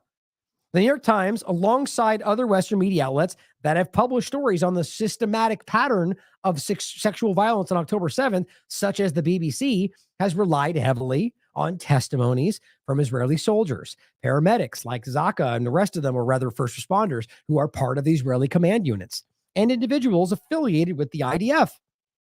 Shocking. The number of witnesses who have links to the Israeli military and the Israeli state and the security state sector stands out. The article also highlighted testimonies from Zaka, an all-male conservative ultra-Orthodox emergency response, which we played a video recently, which is just overwhelmingly obvious. The guy is lying, and we all know he's lying. Even Haaretz has proved he's lying. Israeli website Ynet has reported that Zaka was officially recruited into Israel's Hasbara, or their public diplomacy, i.e. propaganda efforts. Just for those that didn't think Hasbara was a real thing, it's a public discussion. The point is, the whole intent is about lying to you for their interests. And Zaka was officially recruited, and yet we're not, so the point was, it's obvious that it's all tapped into this organized effort to mislead you for their interests. It says an emergency medical worker with Zaka spoke of going into houses and finding a woman with nails and objects in her genitals. Another woman who he found half naked from the waist down. The one we know is also a lie. By the way, both of which turned out to be lies. Unfortunately, to our knowledge, none of these stories have so far been corroborated with photographic or forensic evidence. And in fact, one of them has been proven to have not actually happened. But they keep telling you the lie. They keep repeating it. The heavy reliance on the testimony of witnesses associated with the IDF and the Israeli state has hampered efforts to call attention to sexualized violence on October 7th. Efforts by the Israeli state to instrumentalize sexualized violence to dehumanize Palestinians, on the other hand, has required the exercise of healthy skepticism in the face of narratives coming from the people associated with the Israeli state. Again, and that's what they've done. If this is true, they have made a situation where it's impossible to believe what she's saying. Probably by design, quite frankly, so that it becomes the victim situation all over again. They're using her, not the other. It's very clear how Zionist agendas play out, guys. Very clear. Now it says efforts by the, I already read that part, says the lack of forensic evidence has not been helped by the fact that the Israeli state has been caught in several lies since October 7th. Some furthered by Israel supporters, or all of them, not all the supporters, but all the claims pushed forward by the Eli Davids of the world out there blindly, or the Michael Rappaports just blindly tapping whatever they're told to, including, it says, U.S. President Joe Biden. Of course. Joe Biden came out early with the conversation of 40 beheaded babies and claimed to see it himself. How embarrassing. This propaganda has been used to justify Israel's unrelenting and brutal attack on Gaza. Now, Dr. Elkayem Levy reportedly has very close connections with the National Security Council. Now, we already kind of read this. The point being, she's previously worked in the International Law Department of Israel's Attorney General's office, where she published guidance for where she managed the idea of the force feeding, which, by the way, the UN Human Rights Commission determined amounts to torture. They don't care. It says that she referred to photographic evidence of sexual violence on October 7th attack that turned out to be a photograph of a female Kurdish soldier, which we already talked about. Now, Prime Minister Benjamin Netanyahu has, and by the way, I think it's actually more important this is being cited by the Limken Institute. That's the reality, and everybody knows it, and yet weirdly, we're not hearing that in the corporate conversation or the government conversation. One of many examples that they're still pulling punches. But Prime Minister Benjamin Netanyahu has used evidence of atrocities during October 7th attack to argue that Hamas had the intention to commit genocide against all Jews in Israel, which the only thing that makes you think that would be the argument of their old charter from Hamas, which, by the way, I think was completely and obviously influenced by the influence from Israel, the clear Zionist overlap and the funding and so on. I think it's very clear. Either way, whether you think so or not, the point is that changed, and that's not what it says anymore. So you can argue they're lying, but you can't pretend you know for sure that's what they think. The point is, he's saying that somehow this was only about killing all the Jews, despite the fact that that's not even remotely what seemed to happen. And on top of that, they've clearly continued to keep the people alive so they could change them out for their own people, which then completely undermines the argument that it's about killing Jews no matter what. So it's just a flimsy argument. And it shows you the Zionist desperate mentality to make it about only what they can use. And this has been an important part of the campaign, they write, to justify genocide against Palestinians in Gaza. The prime minister, of course, told Zaka members explicitly, you have an important role in influencing public opinion. Oops. Right on the surface. Lie for me. Over the past month, Zaka has become one of the leading organizations talking about Hamas atrocities. And yet, many of the stories being told, they write, can't be substantiated. I think we can easily prove they're lies. An investigation by Haaretz concluded, for example, that there is no evidence of a pregnant woman being eviscerated at Kibbutz Be'eri. In fact, it found evidence that indicates it's a false story. So that's just them being importantly objective. But all of this, all of it, the rape allegations, the family said didn't happen. The claims of the baby being cut didn't happen. The baby in the oven didn't happen. 15 babies on a clothesline didn't happen. All of it, guys. I mean, how many do we truly need to engage with them before we start recognizing this is a pattern? Sexual violence, they go on to say, can be very strong evidence of genocidal intent. Interesting, as it expresses the violent contempt, dehumanization, degradation, and humiliation that is at the center of the crime of genocide. Well, where do we see a genocide happening right now? It's only one place, at least in the context of this conversation. Some of the fact patterns suggested by eyewitnesses the sexual violence of October 7th, such as gang rapes, the presence of laughter and play amongst perpetrators during rape and murder, and the targeting of symbols of the life force, breasts, genitalia for abuse, would be strong evidence of genocidal ideation on the part of the people committing the atrocities. Okay, well, where is that stuff happening? What we can see quite clearly right now is it seems that all the allegations of that from the Israeli side are lies. And what we are going to get into next is the evidence that we can't deny that some of that is happening in Palestine and has been for a very long time. And then it needs to stand back and go, well, is that projection? Is that the same thing we've been seeing from the very beginning where they go, well, you cut a baby out of mom's stomach and kill the baby? Oh, yeah, you mean like back when the Nakba happened, when that happened to a Palestinian village, and that's literally a provable story? Yes. And that's, I think, the same thing we're talking about here. Is that you can clearly talk about all this stuff and prove that what they're citing, at the very least, is unprovable, that it's all just narratives by people that have been caught lying right now. And then you can actually prove an example of a baby being its head cut off in Gaza. That was reported really early in this conversation. I think most people just kind of omitted it because it was at a time when we were already balancing the 40 beheaded babies lie. But either way, there's provable evidence of it. I think Al-Shifa Hospital doctors were talking about this, or the fact that there's rape taking place all over in Gaza and elsewhere, or laughing while you're murdering people, making fun of their life's destruction, playing with their lingerie, right? This is what they're talking about, guys. And we see it everywhere. Now it says, during genocide, sexualized violence is almost always ubiquitous.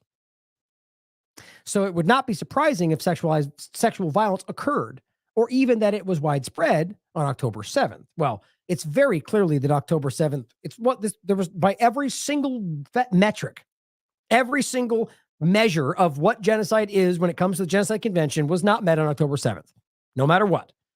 Not even intent, guys. There was no, despite what they claim, but everything else too. It just wasn't there. Now, war crimes, even that, I argue at this point, would need to be proved that they actually shot the people they say they shot, because of how much evidence has come out showing that they did in fact shoot their own people and blamed it on the IDF, or blamed it on Hamas.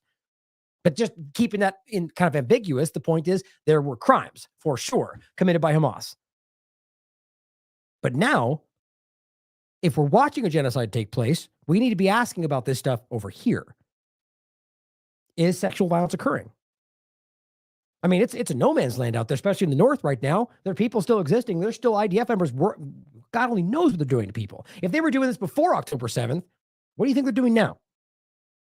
The exact details of atrocity and human suffering the exact details of atrocity and human suffering matter very much.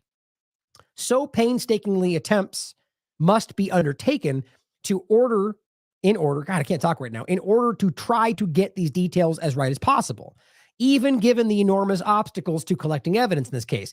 That, guys, is exactly my point from the very beginning, which they agree with clearly, which is it doesn't matter how sensitive it is, what an unsettling topic it is, how emotional it is, what political lenses you put over it. I don't care if it's about rape or whatever else. As a journalist, as an investigator, as a podcaster, we should demand we prove it. Everybody. We should, any of these corporate news outlets that ran these stories, and even like LA Times retracted it, you should be embarrassed for the rest of your lives. You prove that you are nothing but liars and propagandists. We, regardless of how serious or how upsetting, should be waiting for proof to make these claims. But you can report that there's evidence suggests this might have happened, sure, because that's the truth. To say that we know this when we didn't and still don't is disgusting. And so the point is, the exact details of atrocity and human suffering matter. Exact. Not halfway there, not narratives, not they said so. So painstaking attempts must be taken in order to make sure we get it right. Exactly.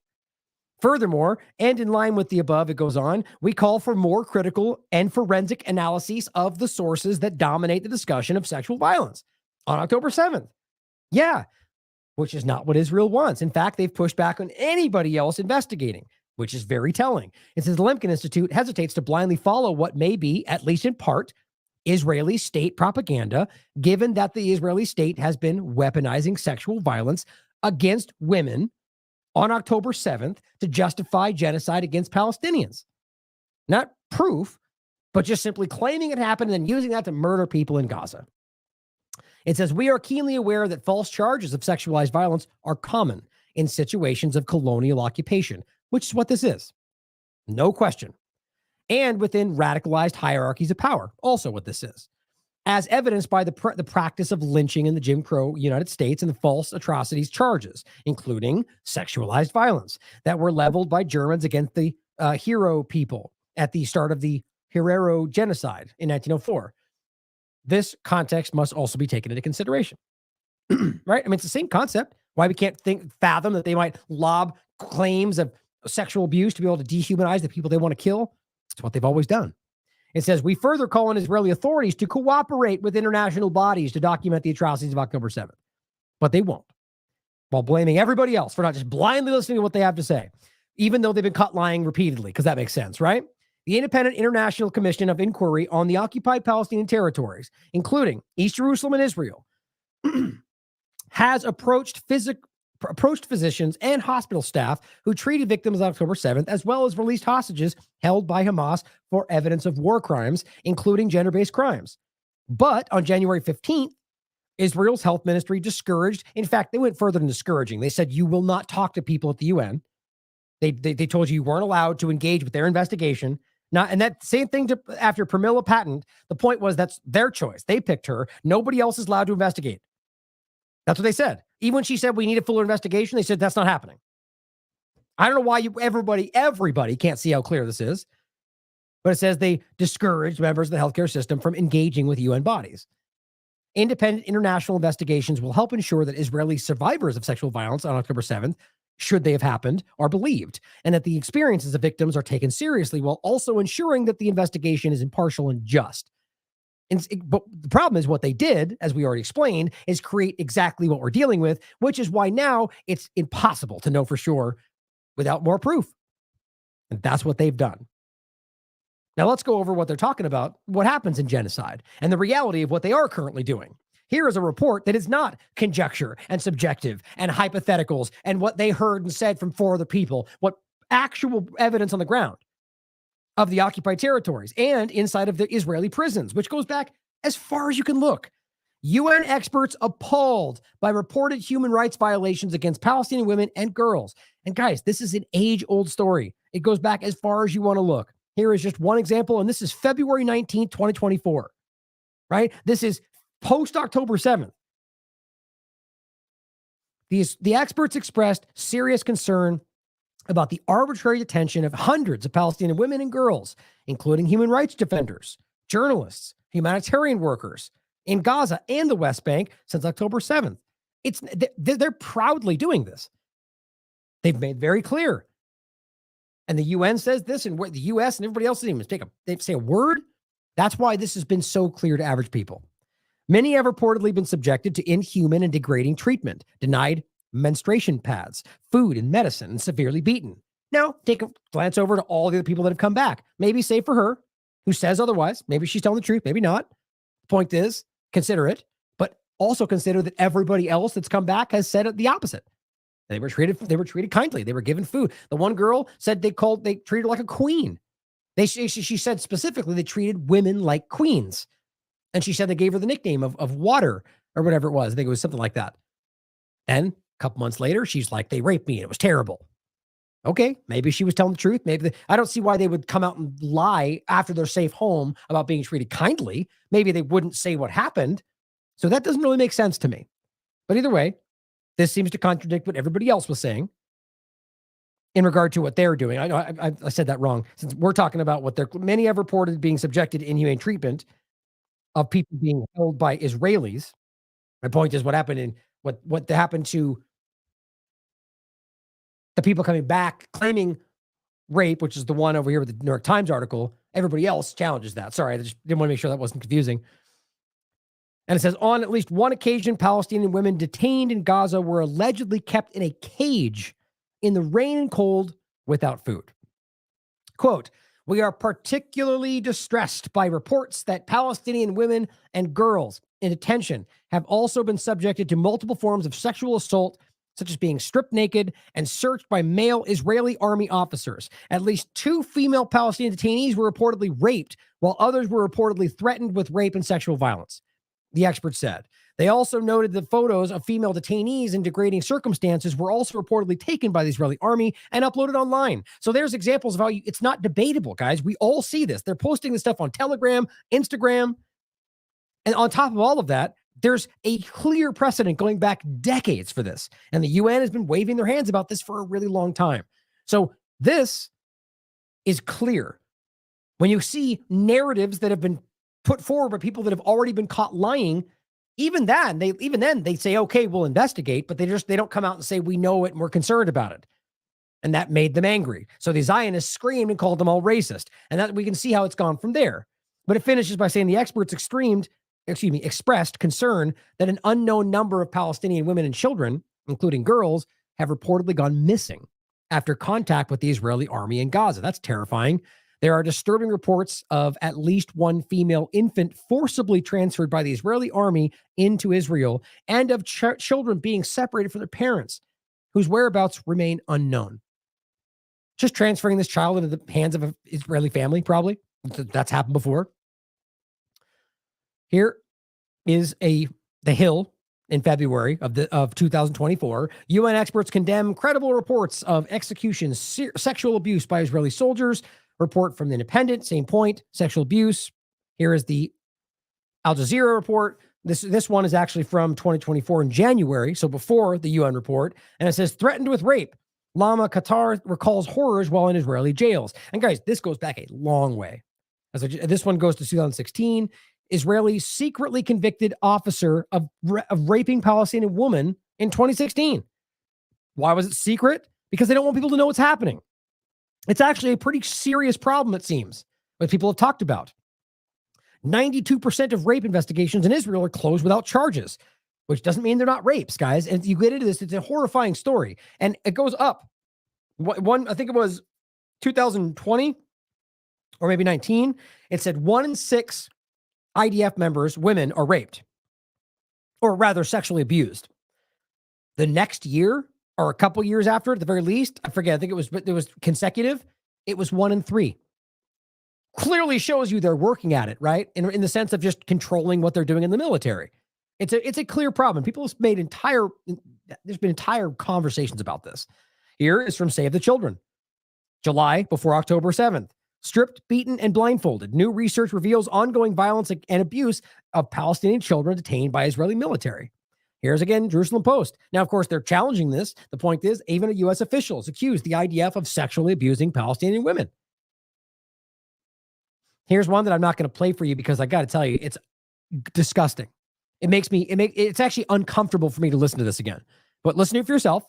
It's a guy who's speaking both in English and also in Hebrew and proudly discussing how he's raped women. Proudly. He's saying, I'm in the ID, I was in the IDF, and I'll tell you, and it's disgusting. It's disgusting. And he is laughing. It's disgusting. As it says, the Zionist favorite talking point is rape, but not the many cases within the IDF ranks. And Israeli, he's giving you subjective points, but the bottom line is this is an IDF soldier speaking about what he's doing.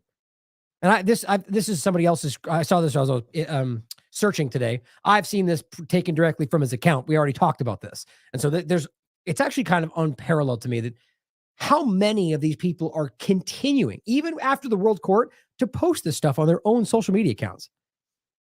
But again, here's Dilly Hussein, the IDF's chief rabbi, gave his religious blessings to rape non-Jewish women during the war. And guys, if you think this isn't true, it's a huge conversation. These rabbis are doing podcasts about this and proudly saying this. I even at first myself, I was like, is that true? They're openly discussing it. More than one rabbi.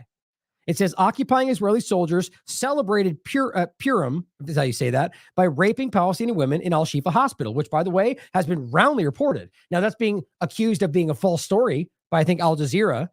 But either way, the point is that there is very clear evidence of this happening in all throughout Gaza, post October 7th, and long before. It says evil, depraved, heinous, genocidal war criminals, he says. But here's the post from Hamza M. Saeed, citing Ynet News. You can read these for yourself. Again, it's a very public conversation. IDF's chief rabbi to be permits raping women in wartime and even killing children. They say killing the children and baby that's not Jewish is a blessing or whatever they said. It's very public, guys. Now, that does not mean, and I hope you know this, that every rabbi thinks that or that every Jewish person thinks that. But it very clearly means, in my opinion, based on everything we're talking about, that the Zionist influence allows that. In fact, encourages it. Now, just even one step further back, as we're talking about this idea of Israel being the liberal area that allows LGBTQ and gay marriage and all these lies they spin for you. Here's August 8, 2023. UN condemns Israel alone for violating women's rights. It's just so many lies. Now, this is the important one, I think. Now, this should be clipped out, I think, guys. If you're listening, this needs to be clipped. This is an important article from November 4th, 2021. Account from 1956 describes slaughter and rape by Israeli troops in Gaza. Is it true? Spoiler alert, yes, but here's the important part. Do not, right, the whole time we read this, think about the parallels, which are not hard to see. The parallels between what happened here and what we're living through now. Guys, it's uncanny. It says, in mid-December 1956, a few weeks after the conquest of the Gaza Strip during the Sinai campaign, and immediately after the short-lived Israeli military rule was established there, author Maddie Megd published a short story in the Daily Lammerhav entitled Mr. D's Bitter End. Megd portrayed the deeds of the military governor named D, who ruled over one of the cities in Gaza, and the violence, rapes, and killings that pervaded the conquered city under the auspices of the Israeli army. Now, the argument is that this is essentially like a short story, not real. But the reality of the article, and as the author finds and describes very clearly, is that it is real. And ultimately, this is one story of a very dark time that Israel's government has actively suppressed.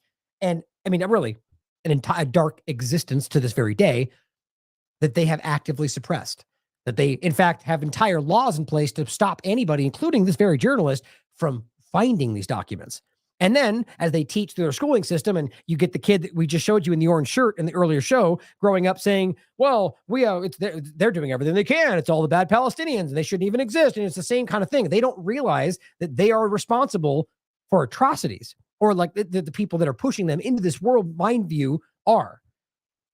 Now, it says this state of oblivion in regard to the information black hole doesn't pertain only to this particular story, but also applies in general to public awareness of the war crimes committed by Israel during the Sinai campaign, also known as the Operation Kaddish. Now, it says the fact that literature such as Meg's story, Megd, it's weird, it's Megged is the last name, Meg's story, has been essentially relegated to oblivion, also has been bolstered by the strict censorship imposed on historical documentation relating to war crimes by the state from its inception to the present day. The mounting corruption of Governor D is the axis that drives the plot in this story.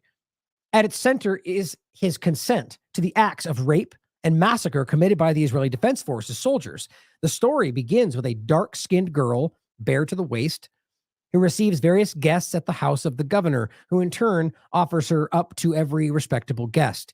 And everyone, like you, the guest, feels a little ashamed at first, but then gets used to the idea. This is what they're writing. Everyone gets used to it. The rape of Gazan women by IDF soldiers repeats itself. And one soldier tells his friend, quote, "You should have seen what was going on here last night. Those dirty Arabs, after we took their women away for work, began to riot. So what do? We led some women, the younger ones, to one of the houses and threatened the men that if they did not stop, we would rape them all in front of their eyes. Do you think it had no effect? Of course it did. But it did not prevent us from doing what we promised, even though they stopped rioting. We kept them there every night." The governor justified the soldiers' acts by saying that, quote, "they did not use force technically.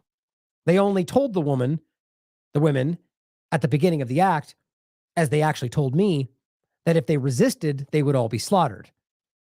It would be more convenient," one of the soldiers told me naively, with 3 others having to hold the woman down by her arms and legs.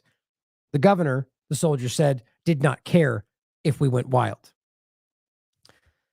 In a moment of candor, the governor explained to the interlocutor that he wanted him to understand, quote, how a man such as myself could stoop so low that he commands his soldiers to shoot unarmed civilians. Meg clarifies, though the character of the governor that, quote, that no more serious things were done here than in any other parts of the occupied area. On the contrary, and even if there is a massacre here tonight, we would not be a vanguard, meaning it wouldn't be the first time. This already happened during the first week, and several dozen defenseless residents were killed there. Now, just before we go past that, I realize what they're relaying here, as you get through the article, you'll find is just drawing on their own experiences.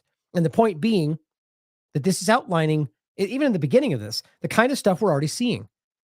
The rounding up of these people and executing them or torturing them, or already the stories we've heard about what they've done to women in Al-Shifa Hospital and whatever else.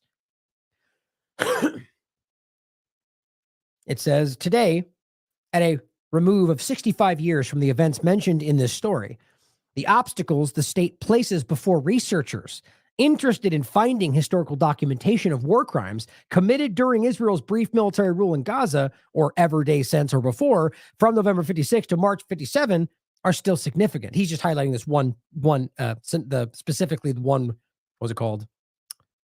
Operation Kaddish, or Sinai Campaign. That's what he's referencing. But the point is, all of it. Their history is shielded in this way. Now it says, classified in Hebrew only. In the mid-1990s, Aryeh Brio, who in 1956 had been commander of the 890th Battalion of the Paratroopers Brigade, admitted that during the operation, Egyptian POWs were executed. Which, by the way, is not that you should know this by now. They've laughingly reported this many times, the Zionist occupiers. In an interview with the local paper, Yudoth, his name is Yudoth Yerushalayim, in 1995, he said, quote, "I shot prisoners at the Milta Pass. I did not have time to deal with prisoners. The ones that we managed to screw, we screwed." It's just very clear. Rape, murder. And by the way, again, I think it was even Haaretz or one of these platforms that did that, where you've seen them, where the older men are talking about what they did at the time, and they're laughingly talking about rape and murder. It's horrifying. The point is, it's very clear. The question is, do you think this has continued to this day? I think it's obvious. I think the article makes it obvious. Either way, it's undeniable that this happened then, that the foundation of Zionism and the state of Israel is built on terrorism and rape and murder, and that right now, that many Israelis don't even know that because they've blocked this from their view. Now, it says Article 3 of the document, for example, discusses, quote, material that may harm the IDF's image and portray it as an occupying army devoid of moral foundations. It's the document they're talking about, Article 3 of the document, where this is how they've outlined what is and is not allowed to be seen by journalists, by researchers. Now ask yourself, if you were a most moral army in the world, why would you argue that you need to hide material that may portray you as an occupying force devoid of moral foundation? Unless you are an occupying force devoid of moral foundation. I think you answer that question. I think it's obvious. You don't need to hide material that portrays you that way if you weren't that way. So what I think this really shows you at a really important point, the crux of this is that they know they're like this. The Zionist Foundation, they are an occupying army. They are devoid of moral foundation, and they don't care. And I think they've proudly owned this. This is my point about the Lehigh Group calling themselves terrorists. You can look it up. It's very clear that they, whatever the reasoning, they did not care about this. And they ultimately now today recognize they seemingly still don't care. They just recognize that we do. And so they have to flavor that a certain way and make it look like we're not doing that in order to convince you to be on their side. Ultimately, I think they're an occupying army that is devoid of moral foundation. Not every Jew, not every Israeli, but very clearly the Zionist army, the Zionist power. And it says the article warns against publicizing information regarding, quote, violent conduct against the Arab population and acts of cruelty, killing, murder, not necessitated by combat, rape, looting, pillage. Right. They literally wrote that down, guys. They literally wrote down, we are not allowed to look up information that proves that we raped and murdered and pillaged, because they did do those things. Article 4 refers to, quote, material related to the Jewish-Arab conflict, which may harm the security of the state even today. So that's where this goes. Even to this very day, whatever, that's like a national security for the United States. Anything they deem to be harmful to their image of their entire history of occupation, murder, and rape, you can't look at it. Democracy to this very day. Among the examples cited in this document, quote, violent conduct against prisoners contrary to the Geneva Convention. Because we're totally not doing that, right? So we don't need to hide all the information where we're doing that. Clearly, you are just actively writing down all your crimes and saying we can't have that stuff be public. Because they do violate Geneva Convention. Because their entire entity is in violation of international law. It says not taking notice of white flags. Guys, my point is, right now, today, we're watching all this take place. It happened all the way back then. They have literal security documents in place to hide your view of these things, and they're doing it all again. Shooting their own people with a white flag. The 3 that came out. Raping, murdering, pillaging, occupying, displacing. When these are the criteria that prevent declassification of military and political documentation, it's no wonder it's so very difficult to keep track of historical events. It's by design. Now it says testimony of then Chief of Staff Moshe Dayan. He says when appearing before the Knesset's Foreign Affairs and Defense Committee on November 23rd, 1956, just days after the fighting ended of the Operation Kaddish, he testified that the treatment of POWs varied from unit to unit, but he said on the record, he knew of cases where soldiers lined up prisoners and killed them instead of taking custody of them, just like today. He did not reveal to the committee, however, any information concerning legal procedures taken against said soldiers, and indeed, there is no record of any soldiers being prosecuted for murdering POWs because they didn't care. They didn't do that. Nobody was prosecuted. Anyone who wants to read Dayan's actual words can't do so. The full minutes of the committee are no longer held in the state archives. Dayan's remarks appear in an appendix that the American illustrator Joe Sacco added to his 2009 graphic novel, however, called Footnotes in Gaza. In English, you can read the words of the Israeli Chief of Staff from 1956, but in Hebrew, you can't. Think of how interesting that is. In this guy's graphic novel, you can find these because he cites this and record. But Israel has scrubbed it, and you can't even find it. You think Israelis growing up in school, they're not going to know this happened. This is scrubbing. This is the history being written by the winning hand. It says to the Jewish public in Israel, the bloody events that took place in Khan Yunis on November 3rd, 1956, and in the city of Rafah 9 days later are almost unknown. It's all happening again. The Palestinian memory is completely different. Every year, memorial events are held in these 2 Gazan cities.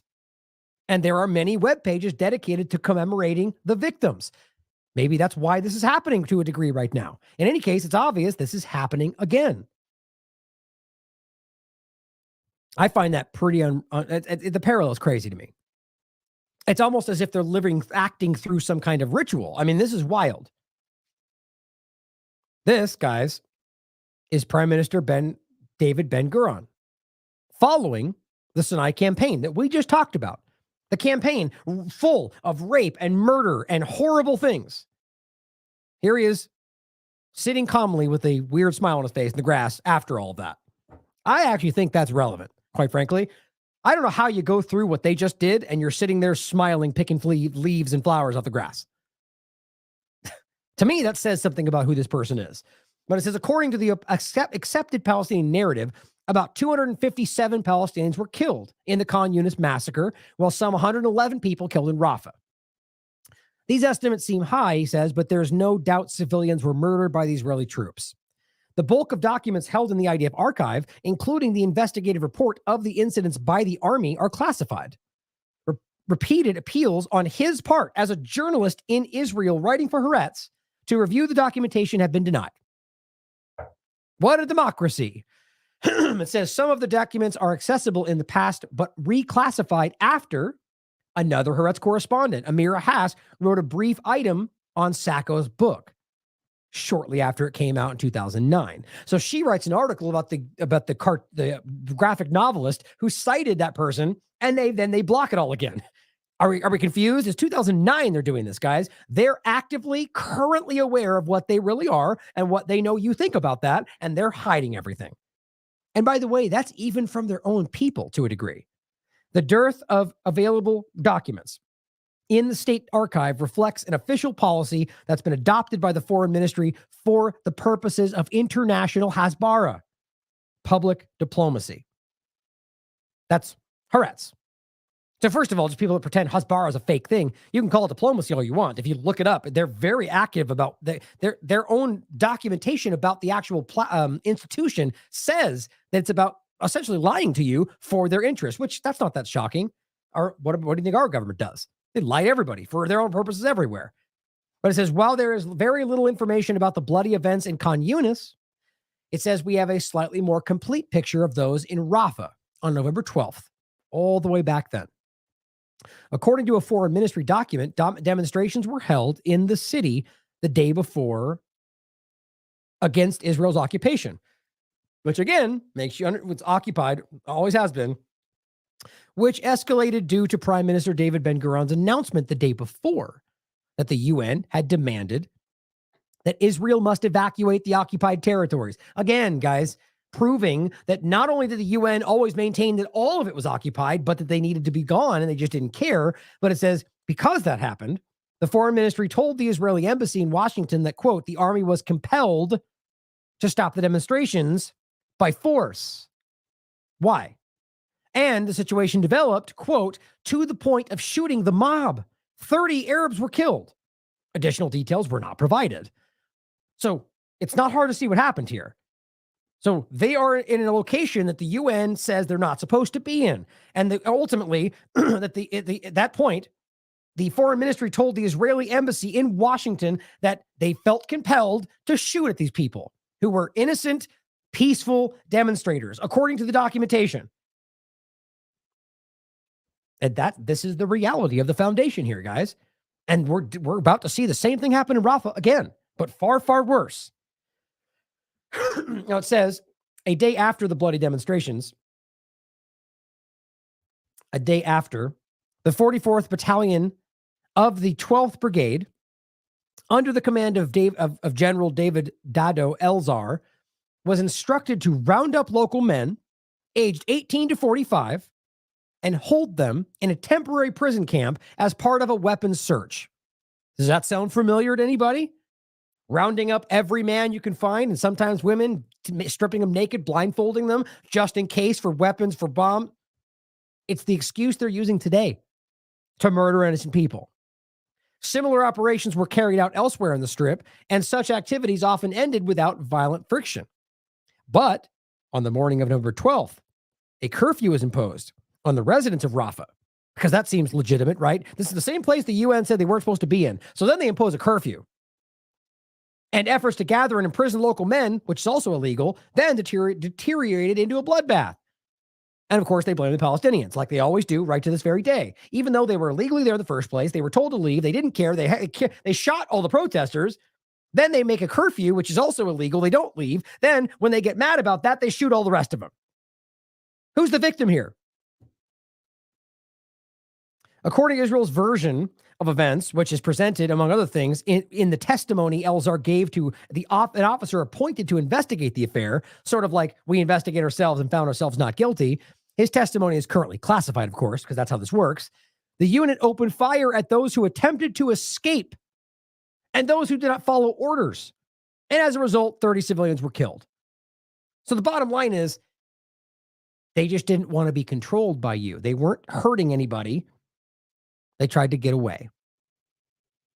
I mean, it's just that clear. It's what's happening now.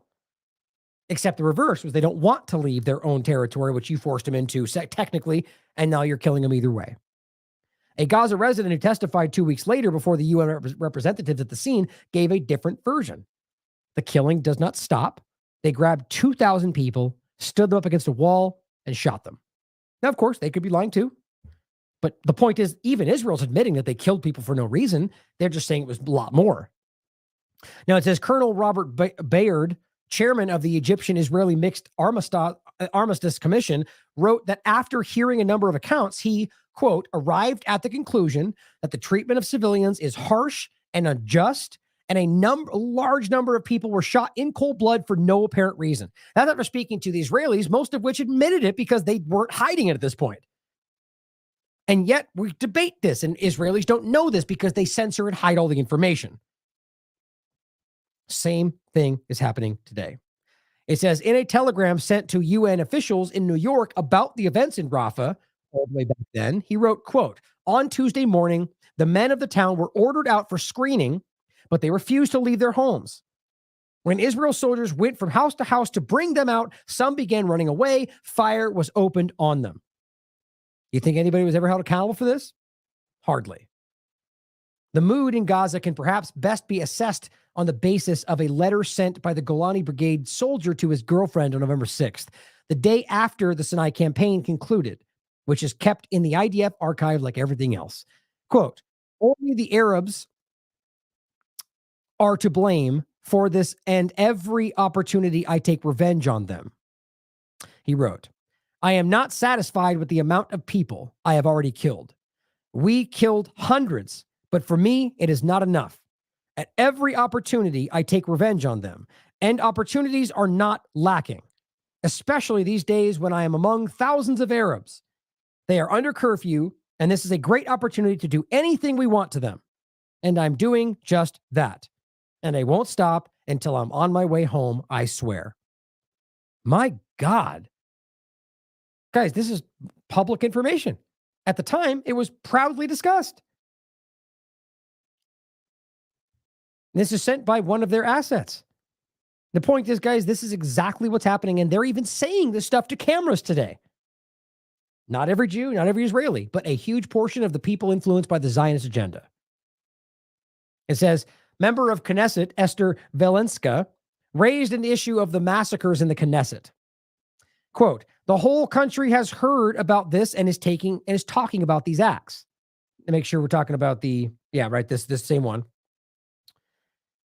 And it says, the Israeli public is ashamed of these acts at the time, as she claims anyway, and wants them to stop immediately. Now, I actually think that's the reality. I think that over the years and decades, they've socially engineered people to be more maniacal and sociopathic like they are.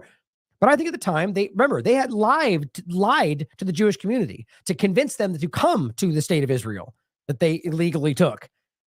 But the point was they lied, just like the U.S. government lies to you about fighting for freedom. It's the same thing. They drew them over. And the point was when they started to recognize they're murdering those people. We didn't want to kill all those innocent people. And they said, we were embarrassed by that. We want you to stop. These murders should not be excused by the fact that they happened during war, they said. These acts were committed after the occupation against peaceful residents. Public statement by the member of Knesset, Esther Velenska. On the record. Referring to the events in Rafah, Prime Minister and Defense Minister Ben-Gurion said in a response to Valencia that some residents of the Strip had violated the curfew and opened fire on the army. Also sounds familiar. Quote, after a few shots were fired in the air, our soldiers had to shoot the rioters. 48 were killed and several wounded. The events in Khan Yunis were not even mentioned. Because it's a lie, is the point. Because you have multiple people, eyewitnesses on Israel's side, eyewitnesses on Gaza's side, members of outside parties that came and reported and took all the testimony, all of which said the same thing. They just shot in cold blood and killed people. And what did they come out and say? They fired first, just like the Flower Massacre. No, they didn't, and we can prove that, but you still maintain somebody shot, and then we just killed everybody because we were scared. I mean, it's just disgusting. And by the way, even his testimony says after a few shots in the air, I mean, it's just so clear. These people were murdered in cold blood. And everybody sees it, even their own people. Even their own people. And the member of Knesset said the same thing. Finally, it says the motives behind concealment of the documentation of the events of Khan Yunis and Rafah, and by the way, every other massacre, are the same motives to this very day, he writes. They prevent the disclosure of the full documentation of the Kafir Qasim massacre that also took place in those days. The thunderous silence of the state archives is part of the apparatus of concealment that serves to create the image of the IDF as enlightened, as the most moral army in the world, when nothing but the opposite is true. He goes on to say, it is easy to be the most moral army in the world when documentation that proves otherwise is classified. Written directly on Haaretz's mainstream corporate media in 2021. But let's debate it all today, right? My God. I hope someone makes a clip out of that. Now, to finish off, weirdly enough, Elon Levy is still speaking up, which I think is hilarious. Now, here's what he said today that I think is important to end with. He says, Francesca Albanese, the UN rapporteur, also goes out of her way to deny that the October 7th atrocities were anti-Semitic massacre. Like, has anybody proven that? Other than you just screaming that like a child, like who has proven that they only wanted to kill Jews? In fact, their own actions suggest otherwise, based on the fact that they didn't kill everybody they took, or the fact that they took other people that they are being realized that there's not only Jews in Israel, guys.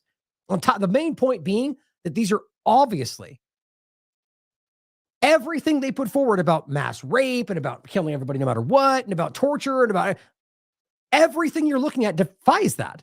It challenges that conversation, including what their own people have come home saying. So the idea that we just know it's only about anti-Semitism, despite the fact that Palestinians are Semites, it's just a narrative. But his point is that she denies the thing that you've never proven. Well, that's a dumb thing to say, but it says there is no reason to take anything that Hamas propagandists say seriously just because she has UN on her business card. Oh, so now she's a Hamas propagandist. Talk about being desperate. You know, if the UN says something we like, well, good, yes, we agree. But if anybody even remotely tangential to the UN says something we disagree with, you're all Hamas. Because that's not childish, is it? Or just flimsy and complete conjecture. It must be really hard times being an Elon Levy today, right? But he points to reasonable grounds to believe Israel has committed acts of genocide. Yeah, man. Like, that's what you're pushing back against and going, yeah, she believes this other totally real thing too. Like, I don't think you're good at this at all, man. I think that's what's so hilariously bad about this. First of all, the world court has said there's merit to this. So it's not hard for average people to go, well, she's right. But for you to come out and say that she also doesn't acknowledge a thing that you've never proven, it's like you're trying to lose this. It's embarrassing, which is what I said. I said, you're still flailing about. Didn't you get fired for doing what you're doing right now, lying? She has more integrity in her pinky finger than you're even capable of. All you do is embarrass yourself and anyone pretending that you're not terrible at this job. I really mean that. And here's her report, by the way, that he, of course, didn't want anybody to see, which is why he screen captured it and didn't reveal it to you. But just to quickly read some of these, this is from today. Anatomy of a Genocide. Report of the Special Rapporteur on the Situation of Human Rights. Now it says, after 5 months of military operations, Israel has destroyed Gaza. Period. Over 30,000 Palestinians have been killed. And she's not, this is, understand, guys, this goes beyond the Gaza Ministry of Health, because we've already proven that both Israeli intelligence, which I'll just grab that one just so there's something so people don't think that's not real. What was that? Let's do.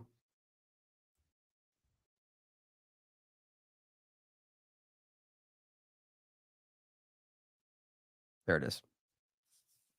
So this is not like we should ever trust Vice News or anything like that, but the point is simply that this is a public statement by both the IDF, the Army, and Israeli intelligence. And it says they've deemed Hamas-run ministries' numbers generally accurate, which, by the way, the UN has said the same thing. Historically, they always end up being accurate in line with Israel's numbers. So it's just really stupid that today they just pretend that they've admitted that it is accurate, right? Yeah, they keep pretending like it's not.